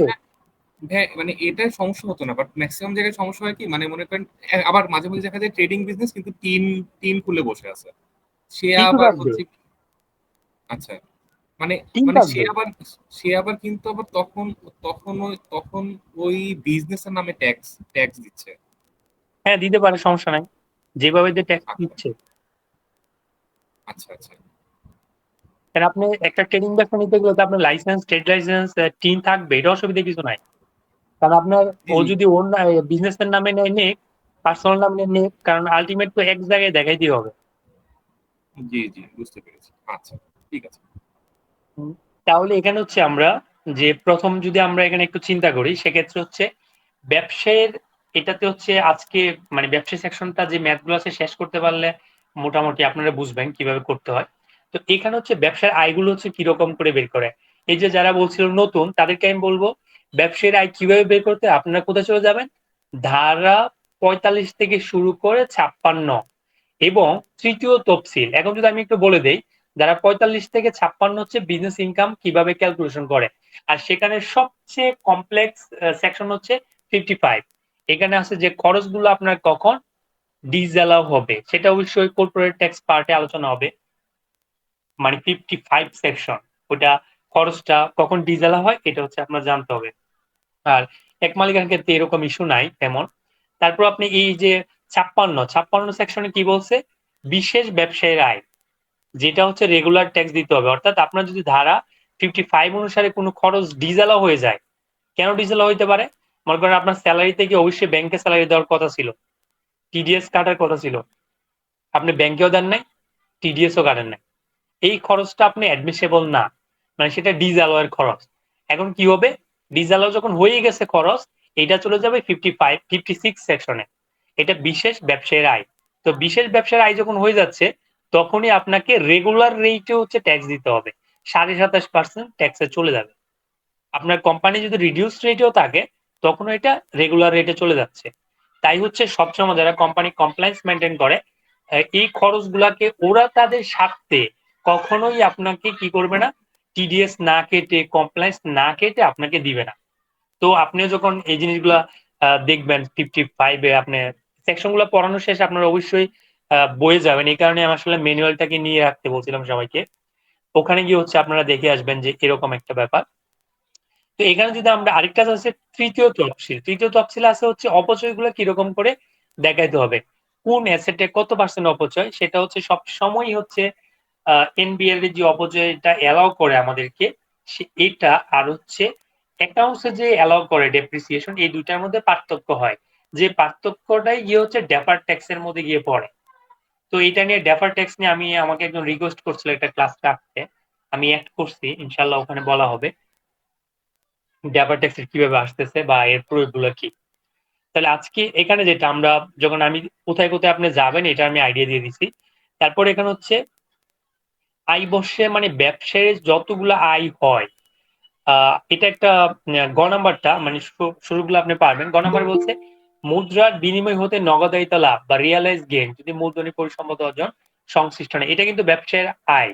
এখন যদি আপনাকে প্রশ্ন করা হয় যে মুদ্রার বিনিময় হতে, অর্থাৎ যেটাকে আমরা বলে থাকি হচ্ছে এক্সচেঞ্জ রিয়ালাইজ গেইন, সেটা কখন আসবে, এর জন্য হচ্ছে আপনার ব্যবসা প্রতিষ্ঠানের জব করা বা ফিনান্সিয়াল স্টেটমেন্ট নিয়ে একদম আইডিয়া থাকতে হবে, তখন হচ্ছে আপনি জিনিসটা পারবেন। আসলে এখনো যদি অ্যাকসেপ্ট মানে প্রথম সেশন শেষ করে ফেলবো, এখনো যদি বলে অ্যাকসেপ্ট করার কথা, সেটা হচ্ছে আপনি যখন ডলারের একটা মনে করেন আপনি একটা পেমেন্ট করছেন $5 দিয়ে, কিন্তু আপনার আসলে এটা $4 খরচ হয়েছে, তখন হচ্ছে আপনার একটা গেনের দরকার আছে। তো এইগুলো হচ্ছে আপনার একটু দেখলে পারবেন যে ব্যবসায়ের ইনকাম গুলো কি কি। আমার মূলত আলোচনার বিষয় হচ্ছে এগুলো পড়ার বিষয়ে আমি বলতেছি না, কারণ সহজ কথা হচ্ছে ব্যবসায় যেরকম ভাবে আয় আসে, আয় থেকে অনেক ধরনের খরচ আছে, এগুলো বাদ যাবে। যেহেতু এটা কর্পোরেট না, ইন্ডিভিজুয়াল ট্যাক্স, তাই হচ্ছে এখানে বাদ দেওয়াটা বিরাট লিস্ট থাকতে পারে, আপনি এটা দেখবেন। আমি হচ্ছে এখানে যে মানে তফসিল 4 থেকে শুরু করে হচ্ছে আমি আসলে এখানে ম্যাথ গুলো রাখছি, 4টা ম্যাথের মতো। এই ম্যাথ গুলো হচ্ছে ভালোভাবে বুঝতে হবে, তাহলে আপনার হচ্ছে এটা ইজিলি পারবেন। তাহলে প্রথম সেশনে আমরা এটা বলে দেই, তফসিল 4, তফসিল 4টা আসলে কি, ইন্ডিভিজুয়াল যখন ট্যাক্স ক্যালকুলেশন করতে যাবেন তখন হচ্ছে তফসিল 4-এ গেলে আপনি পাবেন ব্যবসায়ের আয়। ওই সেকশন হচ্ছে ব্যবসায়ের আয়টা আপনি কিভাবে দেখাবেন।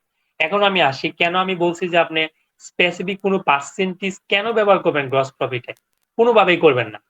এটা নাম্বার 1 একে হচ্ছে আপনি বিক্রয় বা টার্নওভার বা প্রাপ্তি কত টাকা পাইছেন সুন্দর করে এখানে লিখে ফেলবেন, 5 টাকা 10 টাকা 20 টাকা যাই পেয়েছেন। এখন ওইটা থেকে হচ্ছে আপনি এখানে দেখেন গ্রস মুনাফা বলছে, কারণ কর্পোরেট ট্যাক্সের ফরম্যাটটা আর হচ্ছে গিয়ে ব্যক্তির ব্যবসায়িক ট্যাক্সের ফরম্যাটটা একদম আলাদা।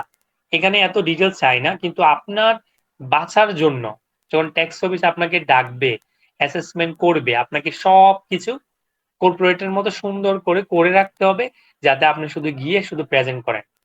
তো এখানে দেখা যায় গ্রস আপনি বিক্রয় টার্নওভার আপনি একটা জায়গায় লিখলেন, মানে প্রফিট লস করলেন, ওখান থেকে কস্ট অফ গুডস সোল্ড বাদ দিলেন, তখন হচ্ছে গ্রস মুনাফা এখানে চলে আসতেছে।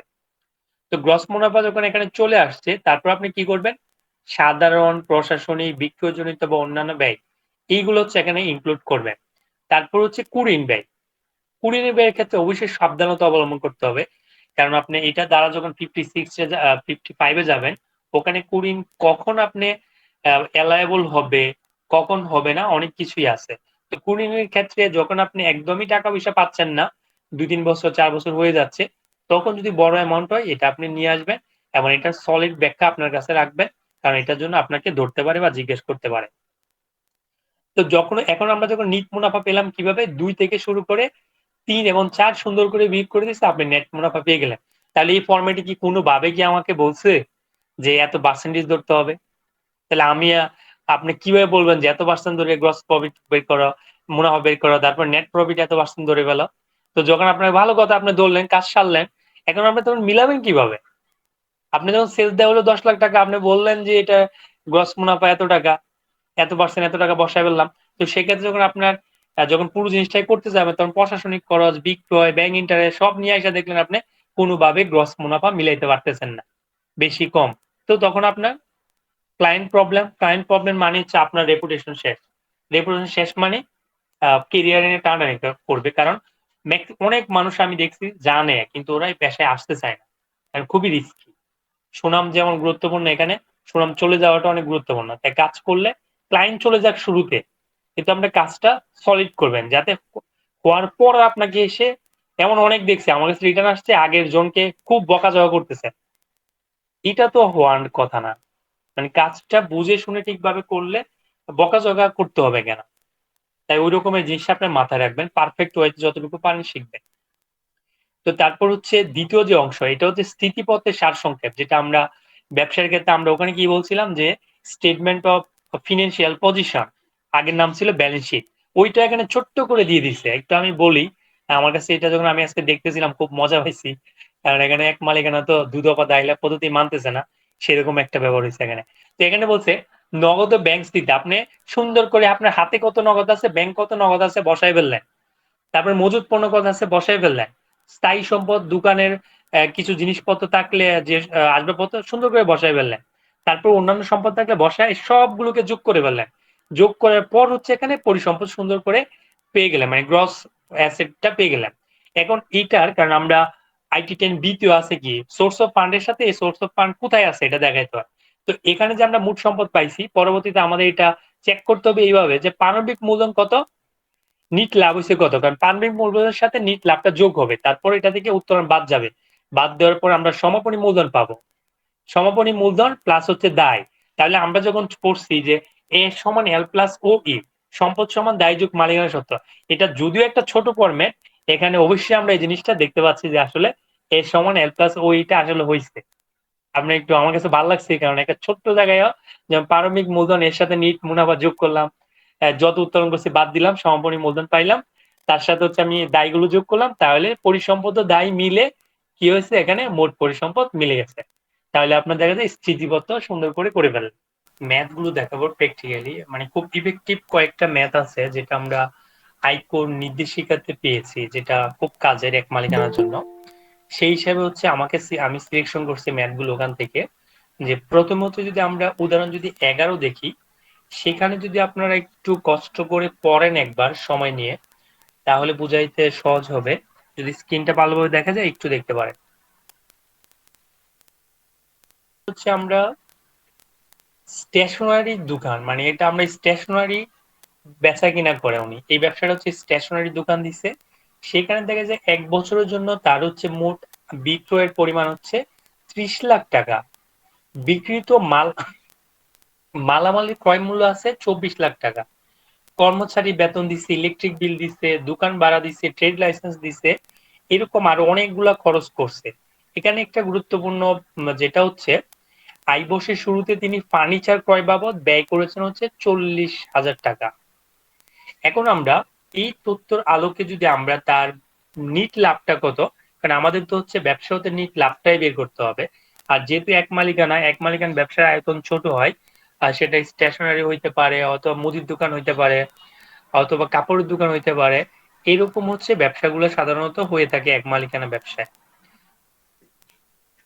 তো এক মালিকানা ব্যবসাগুলো যখন আমরা দেখব, সেক্ষেত্রে আমাদের প্রথম হচ্ছে আমরা ওনাদের তথ্যগুলো নেওয়ার সময় আমরা ব্যাংক স্টেটমেন্ট গুলো নিব। কেন নিব? কারণ পার্সোনাল এই ধরনের ছোট প্রতিষ্ঠানগুলোতে ব্যাংক স্টেটমেন্ট হচ্ছে মেনটেন করে না, কিন্তু মালিকের যদি আদার্স কোনো ট্রানজেকশন বা তার কত টাকা ব্যাংকের লেনদেন হচ্ছে না হচ্ছে, এগুলোর জন্য আমাদের ব্যাংক স্টেটমেন্ট দরকার আছে। কারণ এখানে হচ্ছে এখনো আমাদের ইকোনমিটা এতটা ভালো হয়ে যায়নি যেখানে হচ্ছে সবগুলো জিনিস এখানে ইয়াতে হয়ে যাবে, মানে ব্যাংকে হয়ে যাবে। এই কারণে এক মালিকানা ব্যবসায় যদিও মানে আয়কর অ্যাক্ট বা আইনে ছাড় দিচ্ছে, কিন্তু কোম্পানির ক্ষেত্রে কোনো ছাড় নাই। কোম্পানিতে আগেও যেটা প্রায় 36 লাখ টাকা একক ট্রানজাকশন 5 লাখ টাকার উপর 5 লাখ টাকা পর্যন্ত, আর হচ্ছে বছরে 36 লাখ টাকা ক্যাশ ট্রানজাকশন করার অনুমতি দিয়েছিল, যেটা এবার দেয় নাই। এবার বলতেছে সব ট্রানজাকশনই ব্যাংকে করতে হবে, কিন্তু সেক্ষেত্রে উল্টা হচ্ছে এক মালিকানা ব্যবসা। এখানে আরেকটা ব্যাপার আসছিল আমার মাথায়, আমি যখন ব্যাট নিয়ে চিন্তা করতেছিলাম তখন ভাবলাম এক মালিকানা মুদির দোকানরা এত সেলস করে, তাদের ব্যাট দিতে হয় না বা ট্যাক্সের আওতায় এত সুন্দর আসতেছে না, এর কারণ তো সেক্ষেত্রে যখন ব্যাটের আইনে আপনি যাবেন, ওখানে কিন্তু স্পষ্ট বলা আছে কি 50 লাখ টাকার নিচে টার্নওভার থাকলে তারা হচ্ছে কি টার্নওভার ট্যাক্সে হচ্ছে আওতায়ও আসবে না। যদি 50 লাখ টাকার উপরে হয় বা 50 লাখ টাকা হয়, তখন টার্নওভার ট্যাক্সে আসবে। 3 কোটি হলে সেটা হচ্ছে গিয়ে ব্যাট নিবন্ধনের আওতায় আসবে। সেক্ষেত্রে দেখা যায় 50 লাখ টাকার ট্রানজাকশন করার জন্য তাদেরকে মোটামুটি ব্যাটে অনুমতি দিয়ে দিচ্ছে। তো ব্যাটে যদি অনুমতি দিয়ে দেয়, তো সেক্ষেত্রে তো এত মানে ঝামেলা পোয়ানোর কথা না। তার মানে হচ্ছে হিসাবের যে ফাঁকফোকর বা মানে খুব গভীরভাবে জানা দরকার, সেটা আসলে কোম্পানির জন্যই বেশি প্রয়োগ করা হয়। তো এখানে যদি আমরা দেখি মোট বিক্রয়ের পরিমাণ আমরা দেখলাম 30 লাখ টাকা। এটা আমরা আগেও বলছি, বিক্রিত মালামালের ক্রয় মূল্য যত টাকা আসছে এই হিসাবটা আপনার ইজিলি করতে পারেন। আপনি ওর কাছে সেলস এর একটা হিসাব অনেকে মেনটেন করে, অনেকে করে না। তো যদি করে, সেটা যদি সে সাপ্লায়ার থেকে যখন মালামাল কিনছে সেটার একটা হিসাব থাকবে, ওইটা নিয়ে বসলেন। তারপর হচ্ছে আপনি দুইটা বাদ দিলে দেখা যায় গ্রস মুনাফা পেয়ে যাবেন, 6 লাখ টাকা পেয়ে গেলাম। এর থেকে হচ্ছে আমাদের বাদ দিতে হবে হচ্ছে খরচ। খরচগুলো এখানে কি কি খরচ ছিল? কর্মচারীর বেতন ছিল, ইলেকট্রিক বিল, দোকান ভাড়া, ট্রেড লাইসেন্স, এগুলোর কিন্তু আবার ডকুমেন্ট আছে, এগুলো আপনার ডকুমেন্ট সংরক্ষণ করবেন। বা কর্মচারীদের বেতন যদি ক্যাশে দেয় তাহলে তো আপনার ডকুমেন্ট পাচ্ছেন না। আর যদি আপনার উৎসাহিত করবেন যে ব্যাংকে দেওয়ার জন্য, এটা দেখা যাচ্ছে তাহলে আপনার খরচগুলোকে একটা একটা করে আইডেন্টিফাই করতে পারবেন। যেমন ইলেকট্রিক বিল, এটার ডকুমেন্ট আছে। দোকান ভাড়া, এটাও যদি এগ্রিমেন্ট থাকে, এগ্রিমেন্ট থাকলে ওইটার একটা ডকুমেন্ট আছে। ট্রেড লাইসেন্স, কারণ সবগুলো জিনিসের আপনার একটা একটা সাপোর্টিং রেডি রাখতে হবে। তাহলে হচ্ছে আপনি যেটা এফএস বলি আমরা বা প্রফিট এন্ড লস স্টেটমেন্টটা, তাহলে একটা পারফেক্ট জায়গাতে যাবে, আপনাকে আটকাইতে পারাটা কঠিন হয়ে যাবে। তারপর নবায়ন ফিস, পরিবহনটা যদিও ওইরকম সলিড ডকুমেন্ট থাকে না, কিন্তু নবায়ন ফিসের ক্ষেত্রে থাকে। তো এইগুলো বাবদ 1 লাখ টাকা। এখন বলছে ফার্নিচার ক্রয় বাবদ হচ্ছে যে 40,000 টাকা হচ্ছে খরচ করছে। এটা আপনি খেয়াল রাখতে হবে, এটা হচ্ছে মূলধনী খরচ, মুনাফা জাতীয় খরচ না। আমরা যারা অ্যাকাউন্টস এর ব্যাকগ্রাউন্ড আমরা জানি মুনাফা জাতীয় খরচ কি আর মূলধনী জাতীয় খরচগুলো কি। যেটা হচ্ছে মুনাফা জাতীয় খরচ হচ্ছে যারা হচ্ছে আয়ের সাথে সরাসরি জড়িত, মানে আয় থেকে ওদেরকে বাদ দিতে হয়। আর মূলধনী যেটাকে আমরা বলি ক্যাপিটাল অ্যাসেট, মানে এইগুলো হচ্ছে খরচ না, যার বেনিফিট হচ্ছে 1 বছরের থেকে বেশি সময় বুক করা যায়, তাই এদেরকে হচ্ছে ক্যাপিটাল অ্যাসেট বলা হয়। যেমন মেশিন। তো এখানে যখন ফার্নিচার আসছে, ফার্নিচার যেহেতু এটা 1 বছরের খরচ না, কয়েক বছর দেখাতে পারবে, সেই ক্ষেত্রে হচ্ছে এখানে আমার কি করতে হবে, থার্ড শিডিউল আমার যেতে হবে। আমরা আগের রেফারেন্সটা দিয়ে রাখছিলাম তৃতীয় তফসিলে। তো থার্ড শিডিউলে যখন আপনি যাবেন, ওখানে গিয়ে দেখবেন ফার্নিচারের উপর ডেপ্রিসিয়েশন হার হচ্ছে 10%। তাহলে যদি আপনি 10% নেন, তার মানে হচ্ছে 10 বছর পর্যন্ত এই ফার্নিচার গুলো ব্যবহার করতে পারবেন, এটাই কিন্তু আপনি দেখতেছেন। তো 10 বছর পর্যন্ত যদি আপনি ব্যবহার করতে পারেন, তাহলে আপনার পুরো খরচটা 1 বছরে দেখানোর দরকার নেই। তাই এখানে মাত্র আপনি খরচ পাবেন 4,000 টাকা। তাহলে এটা বাদ দিলাম। বাদ দেওয়ার পর ব্যবসা খাতে নিট আয়, এই নিট আয় হচ্ছে আমরা পেয়ে গেছি। তাহলে যদি আর তার অন্য কোনো সোর্স ইনকাম না থাকে, তাহলে অ্যাজ ইউজুয়াল আপনারা যেভাবে ট্যাক্স ক্যালকুলেশন করি ওইরকম করে ক্যালকুলেশন করতে হবে। 3,50,000 উপর শূন্য, বাকিটার উপর 5%, এরকম করে দেখলাম তার ট্যাক্স আসতেছে হচ্ছে 4,300 টাকা। কিন্তু আমরা জানি এখনো বর্তমানে বহাল আছে, যেটা সিটি কর্পোরেশনের ভিতরে হলে 4,000, ঢাকা চট্টগ্রামে হলে 5,000, অন্যান্য জায়গায় হলে হচ্ছে 3,000। তাহলে এটা 3,000 থেকে বেশি আসতেছে। তাহলে এখানে হচ্ছে ট্যাক্স মানে দিতে হবে 4,300। এই ম্যাথটা নিয়ে কারো কোনো প্রশ্ন থাকলে করতে পারেন।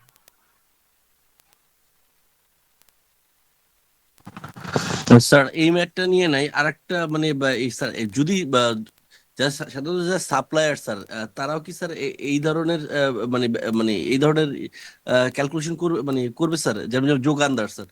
হ্যাঁ করবে, সবাইকেই করতে হবে। আপনার সহজ কনসেপ্ট কি, আয় থেকে খরচ যত ধরনের খরচ হয় ডকুমেন্ট সব আপনি বাদ দিবেন, মানে এটা হচ্ছে সহজ। ওকে ওকে থ্যাংক ইউ স্যার। আর কার কোনো প্রশ্ন? জি ভাই, এই যে 4,300 টাকা তো উনি ইয়ে করে দিচ্ছেন, এটা কি পরবর্তীতে অ্যাডজাস্ট করা যাবে বাকিটা? না ওনার না, তো ওর কর ওনার হচ্ছে তো ট্যাক্সি আসছে 4,300 টাকা, ওটা তো 3,000 ন্যূনতম করের ব্যাপার নাই। টাকা। এটাতে আমরা ন্যূনতম কর দেখতেছি না, মানে এটা তো ন্যূনতম কর না। আচ্ছা, আহ,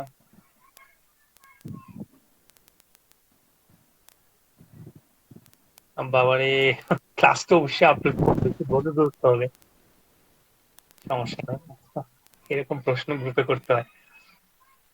ও এটা আপনার মানে এটা তো হচ্ছে রেগুলার ট্যাক্স ভাই, 4,300 টাকা তো রেগুলার, এটা ন্যূনতম কর না। এখন হচ্ছে আপনারা যেহেতু এক মালিকানা ব্যবসা প্রতিষ্ঠানের ম্যাথ গুলো আজকে দেখাবো, ন্যূনতম কর একদম ভুলে যান মাথা থেকে। এটা আজকে করাইছি এই কারণে, কারণ নেক্সট এটা কাজে লাগবে, আর এটা এর সাথে রিলেটেড। কিন্তু ন্যূনতম করে আরেকটা ব্যাপার আছে, আমরা পরের ম্যাথে দেখবো। এই ম্যাথটাতে ন্যূনতম কর নাই, এটা তার ট্যাক্স ক্যালকুলেশন করে রেগুলার ইনকামের উপর 4,300 টাকা আসছে। এটা শুধু দেখাইছে যেহেতু সে সিটি কর্পোরেশনের বাইরে থাকে, আর আপনাকে তখন হচ্ছে 3,000 টাকা হচ্ছে ন্যূনতম কর হইতো যদি তার 3,000 টাকার থেকে নিচে ট্যাক্স আসতো, কিন্তু তার তো বেশি আসছে 4,300 টাকা, তাহলে 4,300 টাকাই তার ফাইনাল ট্যাক্স সরকারকে দিতে হবে। ঠিক আছে? আসসালামু আলাইকুম স্যার। জি ভাই, স্যার মোহাম্মদ মহসানব বলছিলাম স্যার। বলেন ভাই। স্যার স্যার এটা যদি আপনার সিটি কর্পোরেশনের মধ্যে হতো তাহলে সেক্ষেত্রে কি তার 5,000 টাকা দিতে হতো? হ্যাঁ অবশ্যই, ঢাকা এবং চট্টগ্রাম সিটি কর্পোরেশন হলো 5,000, অন্যান্য সিটি কর্পোরেশন হচ্ছে 4,000 4,000। আর হচ্ছে সিটি কর্পোরেশনের বাইরে 3,000 টাকা। এটা অবশ্যই এবার সামনে এবার চেঞ্জ হচ্ছে, এবার আমরা দেখানোর জন্য। তাহলে এখানে আসে প্র্যাকটিক্যাল একটা, এই 6-এর ম্যাথটা খুবই গুরুত্বপূর্ণ, মনোযোগ দিবেন। এখানে 3টা কেস নিয়ে আসছে, এমন খুবই ইফেক্টিভ কেস নিয়ে আসছে। তাই আসলে আমি চিন্তা করলাম আলাদা রং বেরঙের ইয়া বানানোর থেকে যেগুলো হচ্ছে একদম সলিড, আপনাদের রেফারেন্স সহ দেখা যাবে, এগুলো নির্দেশিকা থেকে নিছি। এই ম্যাথ গুলো চর্চা করলে আপনি রেফারেন্স বলতে পারবেন যে এটা যে আসছে নির্দেশিকার এত নাম্বার ম্যাথের এইটা, তাহলে আপনি ট্যাক্স অফিস হোক যেখানে হোক আপনি স্ট্রং এভিডেন্স রেফারেন্স পাইছেন। এছাড়া যদি আপনাকে আমি সুন্দর শীট বানায় দিতাম, আপনি কখনো ট্যাক্স অফিসে গিয়ে বলতে পারবেন না যে এইটা রাসেল ভাই বলছে তার শিটে ছিল, এরকম না। তাই আপনাদের সব হচ্ছে 3টা ডকুমেন্টের মধ্যে মানে এঙ্গেজ থেকে ওখানেই লিঙ্ক আপ করাইতে হবে। তো এখানে হচ্ছে আমরা এটা দেখলাম কি, আমাকে বলে দিচ্ছে কি একটা লুকমান হোসেন হচ্ছে একটা ডিপার্টমেন্টাল স্টোর। এটা ডিপার্টমেন্টাল স্টোর আয়তনগুলো একটু বড় থাকে আমরা জানি।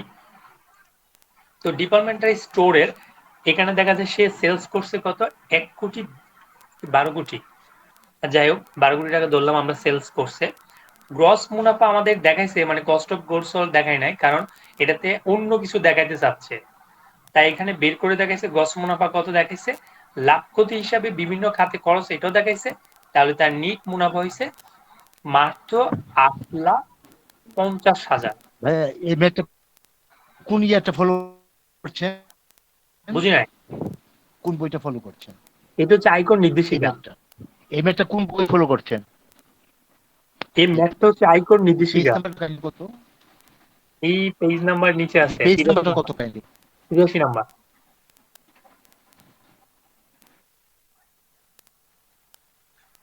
আয়কর নির্দেশিকা 83 নাম্বার পেজে গেলে এটা ম্যাথটা পাবেন। তাহলে দেখা যায় এখানে আমরা এতগুলো টাকা সেলস থ্যাংক ইউ।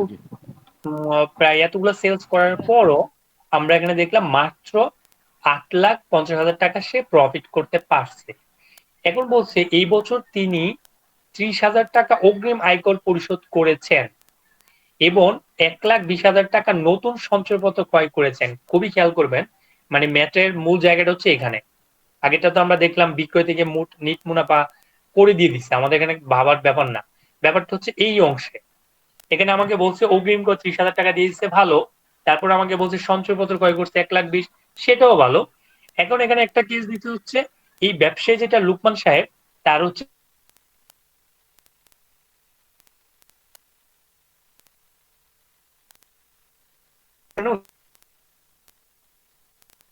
এখন যদি উনার যে আমরা যদি ট্যাক্স ক্যালকুলেশন করতে যাই তাহলে আসলে ব্যাপারটা কি আসতেছে, 8,50,000 যেটা আছে এটা আমরা ট্যাক্স ক্যালকুলেশন করলে, এটা আমি ট্যাক্স ক্যালকুলেশন নিয়ে বলবো না, শুধু বলবো এখানে ট্যাক্স আসছে কত, 40,000 টাকা। তাহলে করদাতা মানে যদি আমরা বয়স কত আছে 65 বছরের ঊর্ধ্বে, তাহলে তার 4 লাখ টাকা হয়েছে। এগুলো সবগুলা বাদ দিব। এখানে কিন্তু আমাদের একটা রেয়াদের ব্যাপার আছে, যেহেতু তিনি হচ্ছে 1,20,000 টাকা সঞ্চয়পত্র কিনছে, এটা রেয়াদ আছে। রেয়াদ নিয়ে তো আমরা অবশ্যই জানি, মোট আয়ের হচ্ছে 0.3 নেট যেটা ট্যাক্সেবল আয়, এখানে নেট ট্যাক্সেবল আয় আসতেছে 8,50,000 টাকা, এটা 3%, অথবা যত টাকা 1,20,000 টাকা বিনিয়োগ করছে তার 15%, অথবা 10 লাখ টাকা, তার থেকে কম হচ্ছে 18,000 টাকা তিনি রিবেট পাচ্ছে, রেয়াদ পাচ্ছে। এখন আমাদের মোট ট্যাক্স আসছিল 40,000 টাকা, এর থেকে রেয়াদ বাদ দিচ্ছে হচ্ছে 18,000 টাকা। পদেয় কর আসতেছে কত 22,000 টাকা, কিন্তু আমি অগ্রিম দিয়ে দিছি তারে 30,000 টাকা। এখন কি হবে? এইটাই নতুন আইনের প্রয়োগ। কারণ এই সেকশন আমি 163 ধারাটা এই কারণেই রাখছি, এখানে এটা ব্যবহার আছে। এখানে বলছে নিট প্রদেয় কর ফেরতযোগ্য অথবা পরবর্তীতে সমন্বয়যোগ্য, এটা হচ্ছে কত 8,000 টাকা পরবর্তীতে সমন্বয় করতে পারবে, যেহেতু সে অ্যাডভান্স হচ্ছে 30,000 টাকা, মানে সে বেশি দিয়ে দিছিল, তার ট্যাক্স আসছে 22,000 টাকা। তাহলে আমরা এই ম্যাথের টুইস্টটা বুঝলাম এখানেই, যে 163 দ্বারা এখানে প্রয়োগ হয়েছে, যদি আমরা কোনো কারণে উৎসের কর অথবা ন্যূনতম কর যদি বেশি দিয়ে দেই, সেটা পরবর্তীতে অ্যাডজাস্ট করতে পারবো। স্যার এখানে কি স্যার মানে সেকশন 163 স্যার মানে উপধারা স্যার 9 মানে প্রয়োগ হচ্ছে, তাই তো স্যার? হ্যাঁ, 9-8 দুইটারই অ্যাডজাস্টমেন্ট, মানে দুইটাই দেখবেন। এক্ষেত্রে হচ্ছে 9-8 দুইটাই ভালো করে দেখবেন। ওকে, থ্যাংক ইউ স্যার। ওকে, তাহলে আমরা পথে চলে যাই। স্যার এখানে আমরা যদি সার্চ থাকে তার, তাহলে পদীয় করের উপর ধরবো, এখানে পদীয় কর কত ধরবো? সার্চার্জ যদি থাকতো, হ্যাঁ হ্যাঁ, প্রদেয় করের উপর, থাকতো। মানে প্রদেয় কর আপনার 22,000 উপর হইতো, ঠিক আছে? কারণ সারচার্জটা হয় মোট যত কর আসে তার থেকে রিবেট বাদ দেওয়ার পর নেট, মানে নেট ট্যাক্স, যেটা ট্যাক্স পেয়েবল থাকে ওইটার উপর হচ্ছে সারচার্জ আসবে। এটা মাথায় রাখবেন, রিবেটের আগে না, রিবেটের পরে। তাহলে 22,000 ধরবো যদি হ্যাঁ, সার্চ থাকে, 30,000 ধরবো না? 10%। না, ওইটা কেন ধরবেন? ওটা তো অগ্রিম কর 30,000, ওইটা সারচার্জ কেন আসবে? সারচার্জ তো আপনার যেটা প্রদেয় করের উপর আসবে। স্যার পদীয়, ওই যে নিট পদীয় কর 8,000 টাকা দেওয়া আছে। না রে ভাই, নিট প্রদেয় তো 22,000 টাকা, এই যে প্রদেয় কর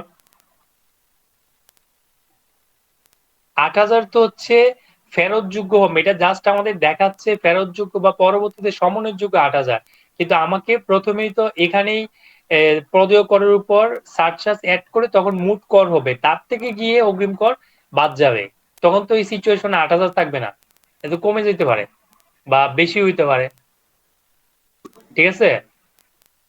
আপনি ওই থ্যাংক ইউ জিনিসটা স্যার। মাথায় রাখবেন যে সারচার্জ হবে নেট যত ট্যাক্স আসে তার থেকে রিবেট বাদ দিয়ে ওইটার উপর, তারপর যোগ হয়ে যাবে, তারপর হচ্ছে অগ্রিম কর, টিডিএস যাই পেমেন্ট হয় ওইটা বাদ যাবে। এখন আমরা খতে চলে আসি। এখানে বলা হচ্ছে যে আরেকজন ব্যক্তি মোহাম্মদ কামাল উদ্দিন, তিনি হচ্ছে 2025 তারিখে আয় বর্ষে মোট, এটা হচ্ছে আমদানি রপ্তানি, আমদানির ব্যবসা, আমদানি ব্যবসা করছে কত, খুবই গুরুত্বপূর্ণ এটা।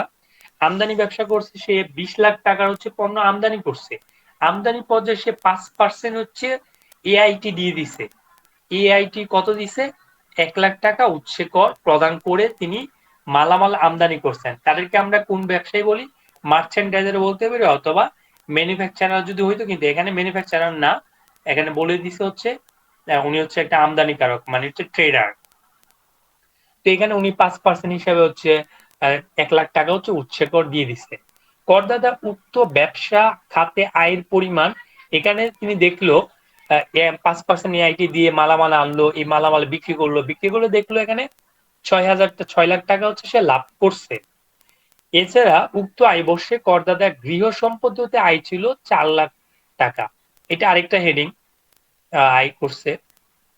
যেহেতু করদাতা নিয়মিত আয় এবং ন্যূনতম কর প্রযোজ্য এমন আয় রয়েছে, এখন এটা খেয়াল করেন, করদাতার নিয়মিত উৎসের আয়ও আছে, ন্যূনতম কর প্রযোজ্য এমন আয়ও আছে। এখানে বাড়ি ভাড়া হচ্ছে নিয়মিত কর, আর ট্রেডিং ব্যবসা যেটা ইম্পোর্ট স্টেজে তাকে 5% এআইটি দিতে হয়েছে, ওইটা হচ্ছে তার জন্য হচ্ছে ন্যূনতম কর প্রযোজ্য আয়। এটা আশা করি বুঝতে পারছেন। এখন হচ্ছে আমরা এই ধরনের যখন সিচুয়েশন থাকবে, ন্যূনতম কর থাকবে, চূড়ান্ত করের ইনকাম সোর্স থাকবে, নিয়মিত থাকবে, এই তিনটা জিনিস যদি থাকে আপনি কি করবেন? প্রথমে হচ্ছে নিয়মিত উৎসের আয়ের ট্যাক্স ক্যালকুলেশন করবেন। এখানে দেখা যায় নিয়মিত উৎসের আয়ের ট্যাক্স ক্যালকুলেশন 4 লাখ টাকা, যেটা এটার উপর মাত্র ওনার ট্যাক্স ক্যালকুলেশন করলে আপনি পাবেন কত? 2,500 টাকা। কেন? কারণ প্রথমে তো 3.5 লাখ বাদ যাবে, তার 50,000 থাকবে, এর 5% হচ্ছে 2,500 টাকা। এটা হইলো। দ্বিতীয় হচ্ছে আমাদের 163 ধারাতে আমাদের বলছিল চারের ক্ষেত্রে যে যাদের হচ্ছে ন্যূনতম কর আছে এবং রেগুলার সোর্স ইনকাম আছে তাদের কি করতে হবে? রেগুলার সোর্স আর হচ্ছে ন্যূনতম কর এই দুইটা যোগ করে ট্যাক্স ক্যালকুলেশন করে দেখতে হবে ন্যূনতম কর থেকে বেশি হচ্ছে না কম হচ্ছে। তো আমি এটা কি করলাম? ন্যূনতম কর প্রযোজ্য যেটা আয় এবং গৃহ সম্পত্তি হতে আয় 4 লাখ টাকা, যেটা এটার সাথে হচ্ছে আমদানি ব্যবসায় 6 লাখ, 10 লাখ টাকার উপর ট্যাক্স ক্যালকুলেশন করে দেখলাম ট্যাক্স আসতেছে হচ্ছে 67,000।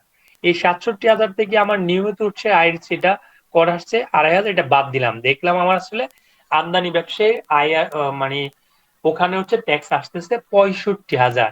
অলরেডি আমি 1 লাখ টাকা দিয়ে দিছি, কিন্তু আমি ট্যাক্স ক্যালকুলেশন করে দেখলাম আমার আসতেছে হচ্ছে 65,000। তাহলে আমার ট্যাক্স কোনটা কাউন্ট হবে? ট্যাক্স অবশ্যই 1 লাখ কাউন্ট হবে, কিন্তু যেটা আমার বেশি দিছি এটা পরবর্তীতে ফরওয়ার্ডিং হবে। এখানে দেখা দিয়ে দিতে সুন্দর করে আমদানি ব্যবসায়ীর জন্য উৎসে কথিত হয়েছে 1 লাখ টাকা।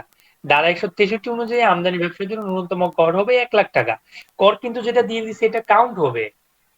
তারপর এখানে আমায় বলে দিচ্ছে যে 10 লাখ টাকার উপর যে ট্যাক্স আসতেছে, বাড়ি ভাড়ার উপর আসছে 2,50,000 টাকা, আর 10 লাখ টাকা মানে বাকি যেটা ছিল ব্যবসায়ের ওটা 1 লাখ টাকা সহ আমাকে টাকা কিন্তু দিয়ে দিতে হবে জমা 1,02,500। এখন কথা হচ্ছে নিয়মিত আয়ের উপর পরিগণনাকৃত নিয়মিত কর 67,500 টাকার তুলনায় ন্যূনতম কর বেশি হয়েছে, সেহেতু কি করতে হবে? আমাকে কর কিন্তু 1,02,500 দিয়ে দিতে হবে, কিন্তু যেটা আমি বেশি দিছি এই 35,000 টাকা, এটা পরবর্তীতে হচ্ছে আমার কি করতে হবে? সমন্বয় করা যাবে। এটাই হচ্ছে এবারের পরিবর্তনটার সৌন্দর্য, যে আমার অন্য সময় যেটা হইতো 1 লাখ টাকা দিছি, আপনি যদি মানে টেস্টও করতে চান গত বছরের পরিবর্তে এই ধরনের ম্যাথ আছে, ওটা দেখলে আপনি বুঝবেন যে ওইটা কি হতো, 1 লাখ টাকাই হচ্ছে ফাইনাল মানে ট্যাক্স হয়ে যেত, 25,000 টাকা কোনোভাবে পাওয়া যেত না, কিন্তু এবার এই 25,000 টাকা পাওয়া যাবে। আচ্ছা, আপনার প্রশ্ন থাকলে এটা নিয়ে বলতে পারেন।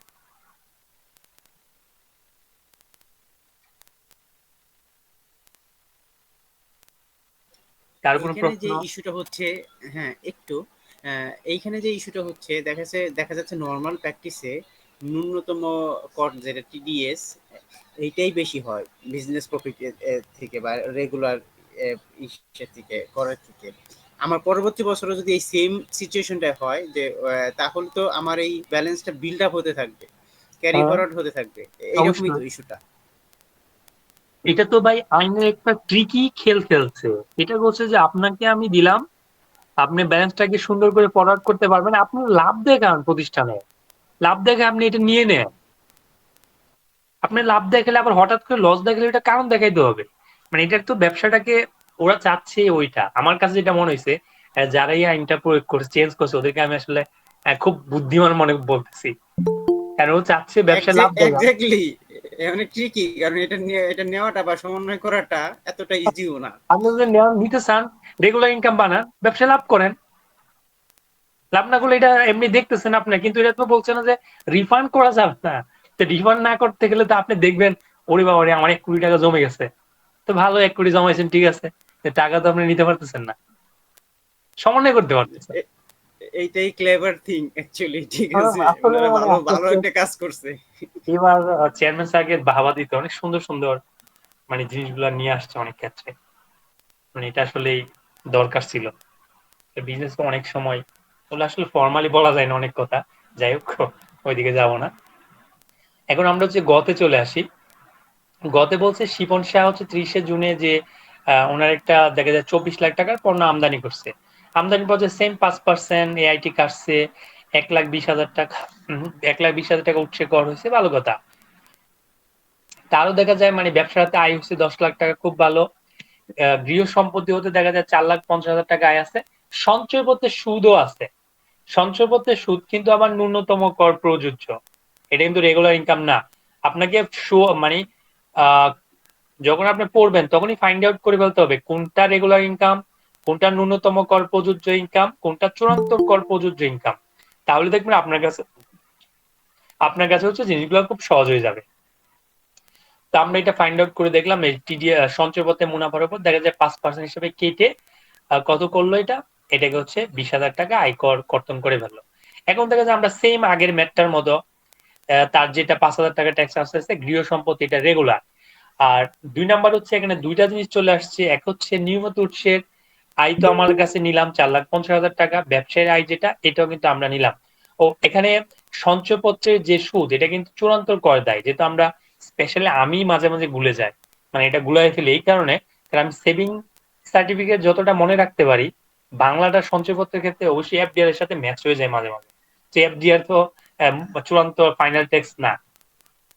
তো এখানে আমরা দেখলাম তিনটা জিনিস ওরা নিয়ে আসছে, এক হচ্ছে এখানে রেগুলার ইনকাম আছে, আবার ন্যূনতম কর দায় প্রযোজ্য এটাও আছে, ফাইনাল ট্যাক্স প্রযোজ্য এটাও আছে। তো এখানে আমাদের কি করব, আবার একটা আরেকটা জিনিস খেয়াল করেন, যেহেতু ফাইনাল ট্যাক্সের যে অ্যামাউন্টটা থাকবে মানে ইনকাম থাকবে, এইটা আপনি ক্যালকুলেশনে নিয়ে আসবেন না। ক্যালকুলেশন নিয়ে আসতে হবে কোনটা, এক হচ্ছে ন্যূনতম কর প্রযোজ্য, আরেক হচ্ছে নিয়মিত কর প্রযোজ্য। এই দুটাকে একসাথে করে চেক করে দেখতে হবে যে আসলে ন্যূনতম কর যেটা আমি কাটছে এটা বেশি না কম। এক্ষেত্রে আপনার সঞ্চয়পত্র বা যেগুলো ফাইনাল ট্যাক্স করার কথা এগুলো আপনি আনবেন না। তো এটা আমরা দুইটা অ্যাডজাস্ট করে দেখলাম, আমার কি হচ্ছে নিয়মিত যেটা আমাদের নিয়মিত উৎসে আয়ের উপর প্রযোজ্য কর সবগুলো বাদ দিলাম। বাদ দেওয়ার পর এখানে খেয়াল করেন আমদানি ব্যবসায়ী তার দেখা যায় ন্যূনতম কর আসতেছে কত, মানে রেগুলার কর আসতেছে 1,25,000 টাকা, উৎসে কাটছে মাত্র 1,20,000, মানে আগের ম্যাথটার বিপরীত হচ্ছে এই ম্যাথ। তো এখানে দেখা যায় উৎসে কাটছে কত, কাটছে হচ্ছে কম, তার মানে আমাকে এখানে বিবেচনা করতে হবে 1,35,000। তাহলে আমরা এখানে ট্যাক্স পাইলাম ন্যূনতম করে 1,35,000 এখানে চলে আসতেছে আমদানি ব্যবসায়ের উপর। তারপর এখানে 20,000 টাকার উপর যে ট্যাক্সটা দিছে সঞ্চয়পত্রে এটা তো ফাইনাল ট্যাক্স যত দিছে, এখানে 20,000 ছিল সঞ্চয়পত্র, 4 লাখ টাকা হচ্ছে সুদ, এর উপর 20,000 টাকা উৎসে কর। তাহলে আমাকে ট্যাক্স আসতেছে কত খেয়াল করেন, আমার ইনকামের মোট ইনকামের মধ্যে চলে আসছে 4,50,000 টাকা বাড়ি ভাড়া, 10 লাখ টাকা হচ্ছে ব্যবসায়, আর 4 লাখ টাকা হচ্ছে সঞ্চয়পত্রে, সবগুলো যোগ করে আমার 18,50,000 টাকা আসলো। কর দায় 5,000 আসতেছে রেগুলার ইনকাম থেকে, বাড়ি ভাড়া থেকে, আর আমদানি ব্যবসা থেকে আসছে 1,35,000। 1 লাখ যেটা টিডিএস 1,20,000 কাটছে এটা না, কারণ ওটা ছোট, এখানে আসতেছে বড়টা।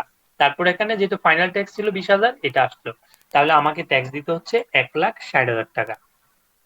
এখানে কিন্তু রিফান্ড ইস্যু আসবে না, কারণ আমার যত টাকা হচ্ছে টিডিএস কাটছে 1,20,000 তার থেকে বেশি আমার নিয়মিত ট্যাক্স করানো আসতেছে।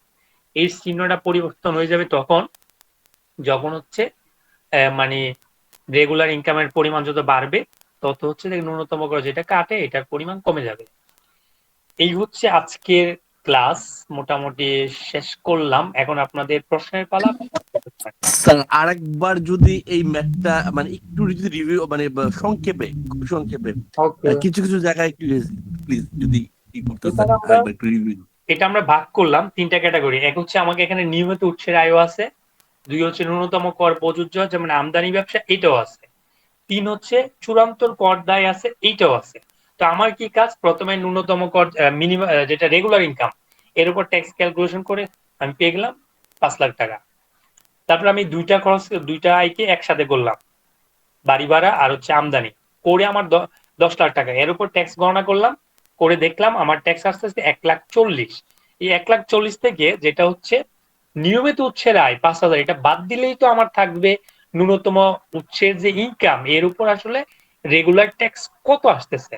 রেগুলার ট্যাক্স দেখলাম আমি 1,25,000 আসতেছে, কিন্তু আমরা কি করছি উৎসে কাটছে মাত্র 1,20,000। তাহলে যেহেতু উৎসে কাটাটা হচ্ছে ছোট, বড়টাই আমাকে নিতে হবে, উৎসে বেশি কাটলে না রিফান্ড করা আরে অ্যাডজাস্টমেন্টের সুযোগ থাকতো, তাই এখানে সুযোগ নাই। তখন হচ্ছে আমরা 1,35,000 তো আমরা পেলাম, তার সাথে সঞ্চয়পত্রের তো এটা ফাইনাল ট্যাক্স 20,000, এটা ক্যালকুলেশন যাবে না, যোগ করে ফেলতে হবে। তাহলে দেখা যায় আমরা প্রথমে দেখলাম কত টাকা হচ্ছে ইনকাম 18,50,000 টাকা। আর রেগুলার ট্যাক্সের জন্য রেগুলার ইনকামের জন্য ট্যাক্স 5,000 টাকা। আর আমদানি রপ্তানি ন্যূনতম যেটা হওয়ার কথা, মানে ন্যূনতম কর প্রযোজ্য আয়ের রেগুলার ইনকাম হচ্ছে ট্যাক্স হচ্ছে 1,35,000, আর 20,000 হচ্ছে ফাইনাল ট্যাক্স। সব মিলে 1,60,000 টাকা হচ্ছে ট্যাক্স দিতে হবে। Thank you sir, thank you. অন্য কারো প্রশ্ন থাকলে রিটার্নে সে কিন্তু 20,000 টাকা আগেই কেটে রেখেছিল এআইটি হিসেবে, তা কি সে আবার দিবে না? আবার বলুন তো ভাইয়া, বুঝতে পারি নাই। ওই যে এখানে যে 20,000 টাকা শেষে আসলো, আগে যেটা হইতো যে এআইটি আগে যেটা কাটা ওইটা অ্যাডজাস্ট করা যেত, এখন তো মনে হচ্ছে অ্যাডজাস্ট করা যাবে না। 1,20,000 কাটছে তো এটা তো আর এখন মাইনাস হবে না, না?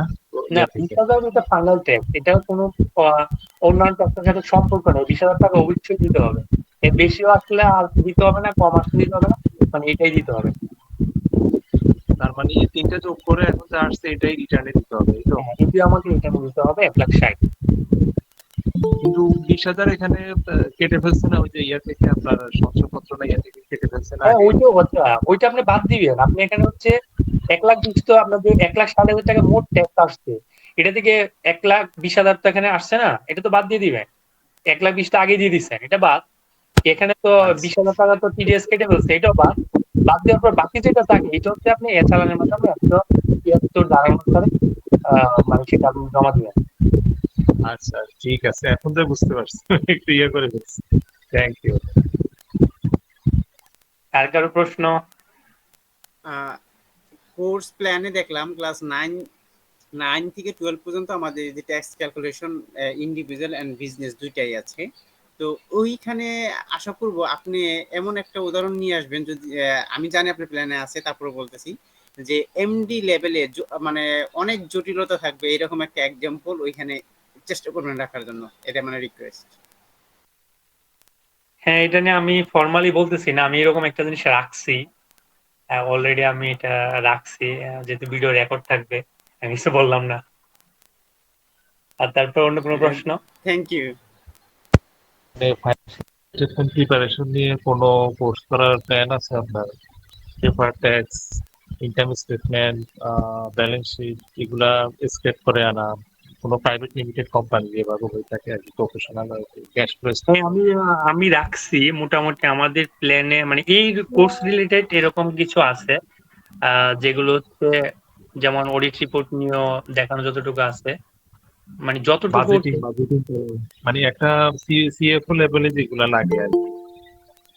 হ্যাঁ, ওইটা তো আপনি পরবর্তীতে আমি যদি কাজ করি, ইনশাল্লাহ আমার কাজ করার ইচ্ছা আছে, স্পেশালি কস্টিং মানে নিয়ে। প্ল্যান যদি করেন আর কি আগামী মাসে বা খুব রিসেন্টলি করবেন কিনা এরকম কোনো প্ল্যান আছে? রিসেন্টলি আমার প্ল্যানিং নাই, মানে এই কোর্সটাকে আগে আসলে আমি শেষ করতে যাচ্ছি, মানে ট্যাক্সটা শেষ করে আমার ব্যাক নিয়ে একটা প্ল্যানিং আছে, মানে আসলে এটা তাহলে successful।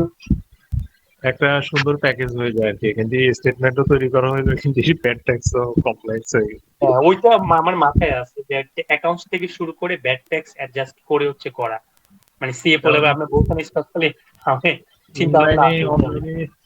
অনলাইনে এরকম অনেকগুলো কোর্স আছে, কিন্তু হয় কি এরা ওই আপনার সমানে পাওয়ার পয়েন্টে বলতেই থাকে। এখন পাওয়ার পয়েন্টে তো এরকম বলা অনেক ভিডিও ইউটিউবে পাওয়া যায়, কিন্তু ওই যে স্ক্র্যাপ করি এনএক্সজিও থেকে জিনিসগুলাকে সুন্দর করি, জার্নাল থেকে ট্রায়াল ব্যালেন্স, এরপরে যায় লেজার, মানে কমপ্লেক্সিটি যেটাতে থাকে আর কি, ওগুলা তৈরি করে হ্যাঁ, এরপরে ওইটা যায়। আগে এগুলো হচ্ছে আপনি শিখতে পারবেন যারা, আমি একটা বলি, আপনারা যদি প্র্যাকটিসও করেন, আপনারা হচ্ছে কর্পোরেটে যদি এঙ্গেজ থাকেন, তাহলে এই যে আমি যে কথাগুলো বলি ম্যাক্সিমাম হচ্ছে আমি যেটা ফেস করি আমার কেরিয়ারে, ওই জিনিসটা নিয়ে আমি বলি। এখন আপনি যদি ওই জায়গাতে এঙ্গেজ না থাকেন, আপনি তো এটা ফাইন্ড আউট করবেন না যে কোন সমস্যায় আপনি আটকা পড়বেন, কোনটা কি। তা হচ্ছে যারা আপনি যখন এরকম কোর্স করবেন, সবসময় এটা খেয়াল রাখবেন ওই প্রফেশনে ওরা আছে কিনা। ধরেন আপনি যদি একটা প্রতিষ্ঠানে থাকেন, যেমন ব্যাড ট্যাক্স নিয়ে আমি কাজ করি যেহেতু ম্যানেজার, তো যখন আমি এটা নিয়ে কাজ করি তখন না আমি বুঝতেছি রিয়ালে কর্পোরেটে প্রবলেম হচ্ছে, এমডি রিটার্নে প্রবলেম হচ্ছে, ওইটা এটা হচ্ছে, ওটা হচ্ছে। এখন এইটা যদি না হয় তাহলে আপনার দেখা যায় জ্ঞানগুলো আস্তে আস্তে বাড়বে না, এক জায়গায় এসে স্টাক হয়ে যাবে। তখন দেখা যায় আপনি এই জিনিসগুলো বলতেছেন সেম হয়ে যাচ্ছে। এই কারণে যারা এই রিলেটেড তাদের থেকে আসলে এক্সপিরিয়েন্স গুলো নেওয়াটা আসলে আমার কাছে মনে হয় বেটার। তাদের অ্যাড গুলো এমন চমকদার হয়, গ্লসি হয় যে উপর দিয়ে অনেক কিছু একদম হাতে কলমে শিখে ফেলবে। কিন্তু ভিতরে ঢুকে দেখা যায় শুধু পাওয়ার পয়েন্টের উপরে খালি বক্তৃতা দেখ। হ্যাঁ, এটা আমি ভালো এরকম কিছু। শুনছি, অনেকে কোর্সে ভর্তি হয়েছে, তারপর কোর্সে ক্লাসও নিচ্ছে না ঠিক মতো। আসলে এরকম করে তো হবে না, মানে আপনার কাছ থেকে আমি হ্যাঁ, টাকা নিচ্ছি, আমি একটা প্ল্যানিং করছি, হয়তো করতে না পারা এটা হচ্ছে অ্যাভয়েডেবল সিচুয়েশন, ভিন্ন ব্যাপার। তো সেটা তো আপনাকে সর্বোচ্চ আমার দেওয়া, আমার পক্ষ থেকে যতটুকু আছে দেওয়া, তো এটা আমার নৈতিক দায়িত্ব। তাহলে আপনি ওইরকম একটা প্ল্যানিং করেন, ওই ফাইন্যান্সিয়াল স্টেটমেন্ট প্রিপারেশন আচ্ছা, স্ক্রেপ আপনাদের করে আগ্রহ সুন্দর করে থাকলে আমি দেওয়া। ওইটা নিয়ে ইনশাল্লাহ কাজ করবো, কারণ আমার ওইটাও একটা খুব ইন্টারেস্টিং হবে। ইয়েস স্পেশালি আমি আচ্ছা, রাসেল ভাই, তাহলে আপনি জি এক্সকিউজ মি। ভাই। আমাদের কলাও বিক্রি হইলো, রত দেখা হইলো আর কি। তাহলে সবকিছু একসাথে সুন্দরভাবে আমি ধরেন একটা ভালো কোম্পানিতে ঢুকলে ম্যানেজার লেভেলে বা সিএফও লেভেলে যেন ইয়ে দিতে পারি আর কি। জি আচ্ছা, আরেকজন বলতেছিল, ভাইয়া বলেন। হ্যাঁ রাসেল ভাই, ওই যেটা বলতেছিলাম, আপনি ট্যাক্সের যেরকম একটা কম্প্রিহেন্সিভ একটা কোর্স এটা আউটলাইন করলেন না, যেহেতু আপনি ব্যাটেরও ইয়ে করেন, তো ঠিক আপনি একটু প্ল্যান করতে পারেন যে ব্যাটেরও একদম প্র্যাকটিক্যাল লেভেলে, কারণ আমরা আপনার সাথে আমি আলাদা ফোনেও কথা বলছিলাম মনে হয়, যে একটু প্র্যাকটিক্যাল লেভেলে ব্যাটের ক্ষেত্রে এরকম যদি দিয়ে একটা কম্প্রিহেন্সিভ কোর্স করেন, especially I'm interested. I think other participants, most of the people may be interested because all are want to be a practitioner. Okay, I হ্যাঁ, think অবশ্যই। it will be good মানে for আমার us. অন্তত We are আমাদের দেশে যে interested. Is maintain হয় আর কি, এগুলো যেন কাভার হয় সুন্দর করে। বিশেষ করে আপনাদের আপনাদের সাপোর্ট পাইলে সিরিজ আসলে, ফাইন্যান্সিং। অনেস্টলি বলতে আপনাদের সাপোর্ট পেলে আমি সামনে আগাবো। সেটা হচ্ছে মূল চ্যালেঞ্জ হচ্ছে মানে আপনাদের আপনি নিজে আগে একটা সময় প্ল্যান করতে পারেন, যেটা এটা এরকম না যেমন অনেকে কোর্স করে শুধুমাত্র ধরেন খালি মুশরফ 6 আর 4.3 এর জন্য, স্পেশালি 9.1 না, মানে একদম একটা প্র্যাকটিস হ্যাঁ করতে হ্যাঁ গেলে যারা অ্যাজ এ কনসালটেন্ট হিসেবে কাজ করবে, তার একটা ম্যানুফ্যাকচারিং বা যে কোনো প্রতিষ্ঠানগুলোকে যে এরকম সার্ভিস দিতে হয়, সেই সার্ভিস দিতে গেলে তার অ্যাকচুয়াল প্র্যাকটিক্যালি যে ব্যাট অফিস এবং ক্লায়েন্ট, এই দুইটাকে যোগসূত্র করে তার যতটা প্র্যাকটিক্যালি আপনার যে এক্সপিরিয়েন্স আছে সেইটাকে ইয়ে করে যে কাভার দিয়ে, যে আপনি যারা নতুন আসতেছে তাদের জন্য এরকম যদি কোর্সটা সাজান, তাইলে মনে হয় অন্য উপকৃত হবে আর কি। আপনি একটু প্ল্যান করতে পারেন এবং একসাথে হলে ভালো হয়, মানে একদম কম্প্রিহেন্সিভ। ইনশাল্লাহ আপনারা থাকলে সেটা হবে, কারণ 30টা ক্লাস এখন এটা ব্যস্ত থাকে না, আমি যে ফুল টাইম জব করি সবগুলো মিলে আসলে অনেক বেশি পরিশ্রম পড়ালেখা করতে হচ্ছে। তাই এটা শেষ করলে আমি দ্বিতীয় স্টেপে ব্যাট নিয়ে কাজ করবো। ইনশাল্লাহ আমরাও এটা আশা করব, কারণ আপনি যেইভাবে এই যে ট্যাক্সের কোর্সটা আউটলাইন করছেন, এটা দেখেই বোঝা যাচ্ছে যে না আমরা উপকৃত হব। তো এই রকমই আর কি, এইটা যে এরকম আউটলাইনটা করছেন, আমরা ওই আশা করবো আপনার কাছে ব্যাটও যেন এরকম একটা আপনি চেষ্টা করবেন ইনশাল্লাহ। ইনশাল্লাহ। এখন আপনি আমাকে এটা বলেন, ক্লাস আজকে কেমন লাগলো? আলহামদুলিল্লাহ ভাইয়া, ভালো লাগলো। খুবই ভালো আসলে কি আমরা তো কম বেশি একটু প্র্যাকটিস আলহামদুলিল্লাহ ভাই, করি, ভালো লাগছে। কিন্তু আপনার এগুলো মানে শোনার পরে কনক্রিট একটা অ্যান্সার আসার পরে কনফিডেন্স লেভেলটা বেড়ে যাচ্ছে। না ঠিক আছে, আমি আমার জায়গাতে ঠিক আছি, এবং আপডেটের যে আইনটা আপনি যেভাবে রেফারেন্স দিয়ে দেখাই দিচ্ছেন, এটা অনেক ইম্পর্টেন্ট, এটা আর অনেক হেল্প। আপনার গ্রুপটা যত ইফেক্টিভ হবে এবং যত ইন্টারেক্টিভ গ্রুপটা হবে, তত বেশি মানে সবাই মানে এখান থেকে একটা ভালো রেজাল্ট পাবে আর কি। যেমন যে কোনো প্রবলেম হলে গ্রুপে দিল, আপনি তো যথেষ্ট মানে রেসপন্স করেন, সবাই যেন আর কয়েকটা ক্লাসের পর হয়তো বা সবাই নিজেরা তাদের ইয়েটা দিতে পারবে, তখন সেই ক্ষেত্রে এটা মানে নলেজ শেয়ারিংটা খুব ভালো হবে। হ্যাঁ হ্যাঁ, ওইটা আমি আসলে আমি সবাইকে বলবো, যখন এটা আমাকে অনেকে পার্সোনালি মেসেজ দেন, বলি না গ্রুপে দেন, সবাই আজকে তো আমি রিপ্লাই দিচ্ছি, কালকে আপনি রিপ্লাই করবেন, পোস্ট অন্যজন রিপ্লাই করবে, এরকম করে দেখবেন এক সময় একটা পারফেক্ট ওয়েতে চলে যাচ্ছে। তাই মানে হচ্ছে অবশ্যই একে অপরের, মানে এটা হচ্ছে সবাই প্রফেশনাল সার্ভিস প্রোভাইডার। তো সেই হিসাবে মানে যতটুকু সম্ভব হয়, অনেক সময় রিপ্লাই সাথে সাথে হওয়া সম্ভব হয় না, যেহেতু আমাদের ফুল টাইম ব্যস্ত থাকতে হয়, অনেক সময় লেটও হবে, কিন্তু ইনশাল্লাহ একটা না একটা আসবে।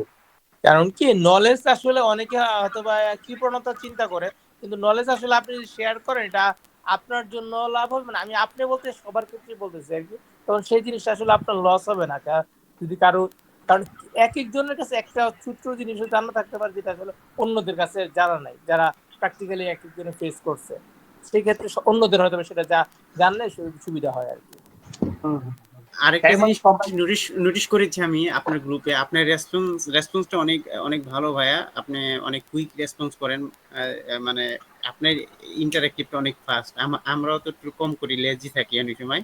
বাট আমি যেটা নোটিশ করছি, আপনি গ্রুপে খুব অ্যাক্টিভ। আশা করবো থাকবেন এইরকমই। হ্যাঁ, আমরা এক্সপেক্ট করব যে এটা মানে একদম কন্টিনিউ থাকবে না, হ্যাঁ, নট এটা অনলি যে থাকবে হয়তো আপনার সামনে নট হয়তো অনলি যে আপনার শুধু কোর্স এবং কোর্সের পরও আমরা মানে খুব থাকতে যাচ্ছি, কাছাকাছি থাকতে এটা যাচ্ছি। হয়তো ইয়া হইতে পারে, পরে আসতে পারে, মানে টাইম লাগতে পারে যে যেটা 10 মিনিট আগে পাওয়ার কথা 20 মিনিট পরে পাচ্ছেন, বা যেটা সকালে বলতে এটা তো রাতে পাইছেন, ইনশাল্লাহ পাবেন। জি আসসালামু জি, আলাইকুম স্যার। সমস্যা নাই। আপনার এই জিনিসটা তো যেহেতু জবের ভিতরে সবসময় স্কোপ থাকে না আসলে, টু বি অনেক অনেক সময় থাকে না।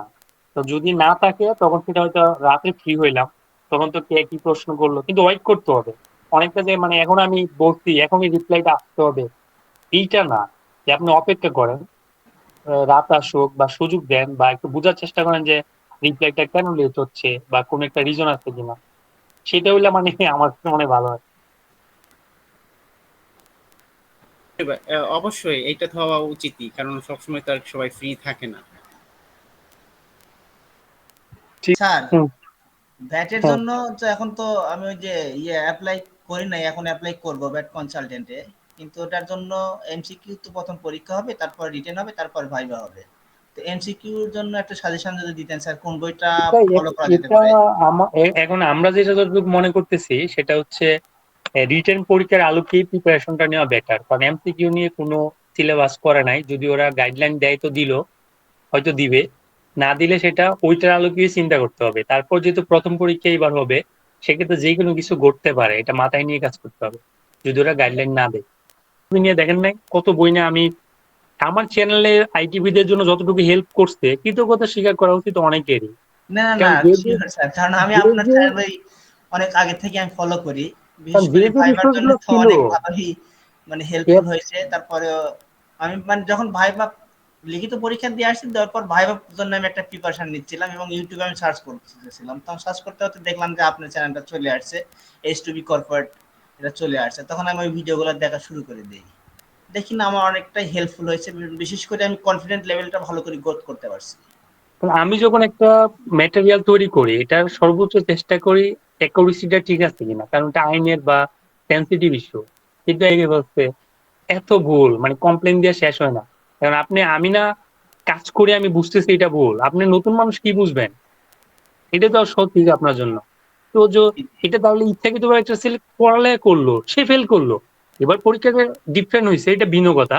যদি ওই রকম পরীক্ষা হইতে আপনি কনফিডেন্টলি ম্যাথ দিচ্ছেন সুন্দর করে, কিন্তু আসলে দেখলেন ভুল। স্যার, বেটার হবে যে আপনার হচ্ছে ব্যাট আইন 2012, হ্যাঁ, বেতন করবেন তারপরে আমি বলি। বিধিমালা 2016, আর তারপরে আপনার হচ্ছে কাস্টম আইন 2023, আর এছাড়াও যেগুলো এগুলো আপডেট হ্যাঁ, যে আপনি ইয়েগুলা, এগুলো যেটা নিয়ে পরে করবেন, মনে আমি বেটার হবে। আমি হালকা করে একটু বলি। যেমন আমি আজকেও আমি ব্যাটের বই আমি রিসিভ করছি, মানে কুরিয়াতে ঢাকা থেকে আসছে। যেমন কাস্টম একটা জন্য সেপারেট বই নিবেন, ঠিক আছে, জি জি। ব্যাটের জন্য সেপারেট বই নিবেন। ম্যাথে যদি নর্মাল নলেজ থাকে তো হয়েছে, যদি কোনো কারণে আমার মনে হয় না কোনো সাধারণ জ্ঞানের ইস্যু আসবে, ইংলিশ থাকুক ম্যাথ থাকুক এটা তো সমস্যা না। তো সেই হিসেবে আপনি ওইগুলা পড়েন, এক ভালো করে পড়েন, সেটা হচ্ছে বেটার। কারণ একটা ঠিকভাবে পড়লে ওখানে যাতে ভুল যা শিখে যাতে ভুল জিনিসটা না হয়, সেটা মাথায় রাখতে হবে। আপনি কি স্যার এটার উপর মানে ব্যাট কনসালটেন্ট প্রিপারেশনের মানে এক্সাম প্রিপারেশনের জন্য কোনো কোর্স ডিজাইন করবেন কি স্যার? না, আমার ইচ্ছা এই বছর নাই, কারণ কিন্তু আমি করব, কোর্সের আইডিয়া অবশ্যই ইনশাল্লাহ দিব কিরকম করে পড়তে। কারণ আহ, অনেক ক্ষেত্রে যে যখন আমি একটু অনেস্ট কথা বলি, যেটা আমি প্র্যাকটিস করে আগে থেকে, তো যখন আমি আইটিভি নিয়ে আমি নিজে এবার পরীক্ষা দিচ্ছি, তো আইটিভি নিয়ে যখন পরীক্ষা দিয়ে আমি যখন ম্যাটেরিয়াল তৈরি করি, আমার নিজের কাছে সংকোচ ফিল করতেছিলাম যে কেউ যদি একটা কমেন্টে বলে ফেলে, আমি বলছিও একজনে আপনি কি আইটিভি নাকি। তো তখন তারপরে আমি চিন্তা করলাম যে ম্যাটেরিয়াল যে একটা অবস্থা, আমি যেহেতু পড়তেছি এই জিনিসটা আমি শেয়ার করি সবার সাথে, আরেকজনের উপকার হোক। এমন তো না যে আমার আইটিভি হয়ে গেলে অন্যজন আইটিভি হবে না, বা এটা জবের পরীক্ষা না, তো মানুষ শিখুক। সেই সুবাদে এমন হয়েছে আমার ছোট ভাই বন্ধু সাজেস্ট করছে, ভাই আপনি রিটেন যখন পাস করছি, ভাইবার জন্য আমি বলছি না আমি কিচ্ছু কাজ করবো না, আমি বসে থাকবো, মানুষ আবার কিছু একটা বললে, তখন আমার ছোট ভাই বলতেছে ভাই আপনি ভিডিও বানান, আপনার মতো করে দেন, কে বলবো কি এটা পরে দেখা যাবে। তখন পর্যন্ত কিন্তু আমি তার উৎসাহ পাই, আমি আসলে ভিডিও বানায় কাজ করছি। আচ্ছা আচ্ছা, না অনেক হেল্পফুল হয়েছে স্যার। আর বিশেষ করে আপনারও দক্ষতার লেভেলটা অনেক ভালো হয়েছে। হ্যাঁ, কারণ আপনি জিনিসগুলো শেয়ার করলে আপনি গভীরভাবে চিন্তা করতে হচ্ছে, জানতে হচ্ছে। তাছাড়া এটা তো খারাপ না, কি আমাকে যখন কেউ থ্যাংক ইউ বলে আমি বলি ভাই আমার জন্য একটু দোয়া করে। ফি আমানিল্লাহ, ফি আমানিল্লাহ আমি স্যার। কিন্তু এটাই বলি। তো মনে কি কমেন্ট করে বা মেসেজ দেয় যে রাসেল ভাই এটা তো আপনার ভালো লাগছে আমার, আমি ভাই আমি থ্যাংক ইউ না বলে আমি একটু দোয়া করে। তাহলে ভাই ওইটাই দেখেন, আর স্যার আজকের যে ওইটা শুরু ক্লাসটা করতে করলেন স্যার, পারবেন। এটার কি স্যার ম্যাটেরিয়াল কি শেয়ার করবেন স্যার? হ্যাঁ ম্যাটেরিয়াল আমি শেয়ার করবো, কারণ আমি এখনো এটা একটু পিডিএফ বানায় দিব আর এক্সেল তো দিব। প্রাথমিকভাবে আমি কাজ করবো হচ্ছে ভিডিওটা আগে মানে দিতে পারি কিনা, অনেকে রিকোয়েস্ট করতেছে যাতে দেখতে পারে, স্যার কারণ স্যার আইন যেটা 23-এর আইনটা তো অনেক কারেকশন হয়েছে। এই আইনটা কি স্যার কারেকশন সম্পৃক্ত হ্যাঁ ইয়ে হ্যাঁ করে? এটা তো আমি লেটেস্ট বই নিতে বলছি আপনাকে, আমি বলছি না আইকন ম্যানুয়ালটা নেন। এই বইটা মোটামুটি আমি গতবার পড়ছি তো এটা ভালো লাগছে, মানে মোটামুটি ঠিক ছিল। এই কারণে এবার আমি সবাই সাজেস্ট করছি আইকন ম্যানুয়ালটা নিতে, কারণ লেটেস্ট আইনগুলো ওখানে এডিট করেই দিছে, আপনার কাছে শুধু খালি পড়া। না আমি অবশ্যই ইয়ে করেছি, আইকন নির্দেশিকা, বিধিমালা এগুলো প্রিন্ট আউট করে নিয়েছি। প্রিন্ট আউট একটা করে নিয়ে রাখবেন, একটা রাখবেন, একটা উপায় নাই। একটা যাতে আর মাস্টার হবেন কাজে দিবে। আর আরেকটা হচ্ছে আপনার হলো এই আইনটা দুটোই আছে, বিধিমালাটাও আছে। ওই আর দেখতেছি আপনি একটা একটা করে দেখতেছি। প্রতিটা জিনিস নিয়ে গবেষণা করবেন, মানে এটা কেন রিলেটেড। কারণ এরকম হইতে পারে আপনি হয়তো নতুন দেখে অনেকে যারা 20 বছর এক্সপিরিয়েন্স আছে ভাবতে পারে আপনি কি বা জানেন, কিন্তু আপনার জানাটা হচ্ছে ওই লেভেলের হবে যে 20 বছর 30 বছর অভিজ্ঞতা আপনি আটকাই ফেলবেন। এটা আমার ক্যারিয়ারে অনেক সময় যারা 20 বছর 30 বছর ধরে, যেমন আমাকে বলতো অ্যাডভোকেট 25 বছর ধরে আমি এগুলো প্র্যাকটিস করি, তুমি আমার এটা বলো এটা বলো। তাহলে আমি রাইট, আমি এরকমটাই ভাবো, আপনি আইন দিয়ে আমার এটা ছড়ান যেটা এরকম না, সিম্পল কথা। তো এরকম করে যাতে ইয়া করবেন, রেফারেন্স সহ কাজ করবেন। আর একটার মূল ভিত্তি করবেন, যেটাই কাজ করেন একটা হচ্ছে মূল, আপনি প্রথমে একটার সাথে কানেক্ট করবেন, তারপর তার রেফারেন্স হিসেবে আপনি পরিপত্র নির্দেশিকাতে যাবেন, একটার সাথে কানেক্ট রাখবেন। তাহলে দেখবেন আপনার কেউ এসে আর ধাক্কা দিয়ে ফেলে দিতে পারবে না, পাকনামি করেন এটা এটা বলতে পারবে না। স্যার পরিপত্র মানে সাধারণত মানে স্যার আমরা খেয়াল করতেছি স্যার নির্দেশিকা মানে বেশি ফলো করতেছি আপনার সাথে সাথে স্যার আপনার অনুসারী হয়ে। স্যার আসলে এখানে পরিপত্র স্যার মানে এই বিষয়টা কি মানে মানে পরিপত্র আসলে সাধারণত আমরা কি কি ফলো করতে মানে করবো স্যার? পরিপত্র হচ্ছে আপনি যে প্র্যাকটিক্যাল ম্যাথ গুলো করবেন, মানে যেমন রিটার্ন গুলো সাবমিশন করবেন, ওই ম্যাথের হেল্পটা সরাসরি পরিপত্র থেকে পাবেন ইন্ডিভিজুয়াল, খুবই ভালোভাবে আছে। আচ্ছা আচ্ছা আচ্ছা। যেমন ধরেন এখন আমি প্রথম যে বলছি ফরেনার একটা ট্যাক্স ক্যালকুলেশন করবেন, যে আপনি যে এরকম করে করতেছেন এটা ভিত্তি কি, তখন আপনি একটা পরিপত্র গেলেন, ওখানে 9 নম্বর ম্যাথ যেটা 2023-24 ছিল আমি বলছিলাম, এটা একটা রেফারেন্স দিলেন যে ওখানে এরকম ছিল, বর্তমানে কারেকশন হয়ে এরকম হচ্ছে, তাহলে আপনার হয়ে গেল ডাটা সোর্স। আচ্ছা আচ্ছা আচ্ছা। কারণ এই যে এখানে আপনি যখন ইয়ার ক্যালকুলেশন করতে যাবেন কোম্পানি, সরি যখন ট্রেডিং ব্যবসায়, তো এখানে যে আপনি এখানে 11 নম্বর ম্যাথে আপনি গেলেন, আপনি রেফারেন্স করতে পারলেন যে সিচুয়েশন ফেস করছেন, এর সাথে যে আপনি 11 নম্বর ম্যাথটা দেখতে পারেন এইরকম করে ক্যালকুলেশন করছে, বাস তার মানে আপনার একটা রেফারেন্স হয়ে গেল এটা। এই যে 11 নম্বর ম্যাথে যান, ওটি এরকম করে করছে, ডেপ্রিসিয়েশন কেন করছে এটা এরকম, এইরকম করে হচ্ছে আপনি মানে ব্যবহারিকের জন্য নির্দেশিকাটা ইফেক্টিভ ইন্ডিভিজুয়ালের জন্য।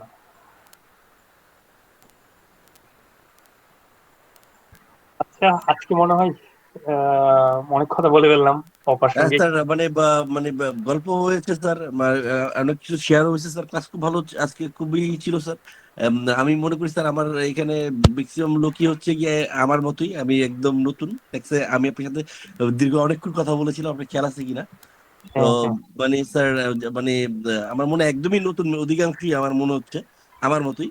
তো এদের জন্য আসলে স্যার মানে এরকম স্যার উইথ রেফারেন্স এইটা খুব কাজে দিচ্ছে স্যার, আপনি একটু কন্টিনিউ করেন এইভাবেই স্যার। হ্যাঁ, এই যে মানে এটার সাথে আপনি যেভাবে বললেন স্যার যে সবসময় লিঙ্ক করতে ধারার সাথে, তো স্যার আপনি যেভাবে মানে আজকে সেকশন 163 প্রথমে কিছুই বুঝি নাই, বাট যখন ম্যাথে গিয়ে মানে ম্যাথ করেছেন স্যার, ওটার সাথে লিঙ্ক মানে লিঙ্কটা বারবার মানে দেখতে হচ্ছিল স্যার। এটা খুব ভালো একটা মানে শেখার জন্য স্যার।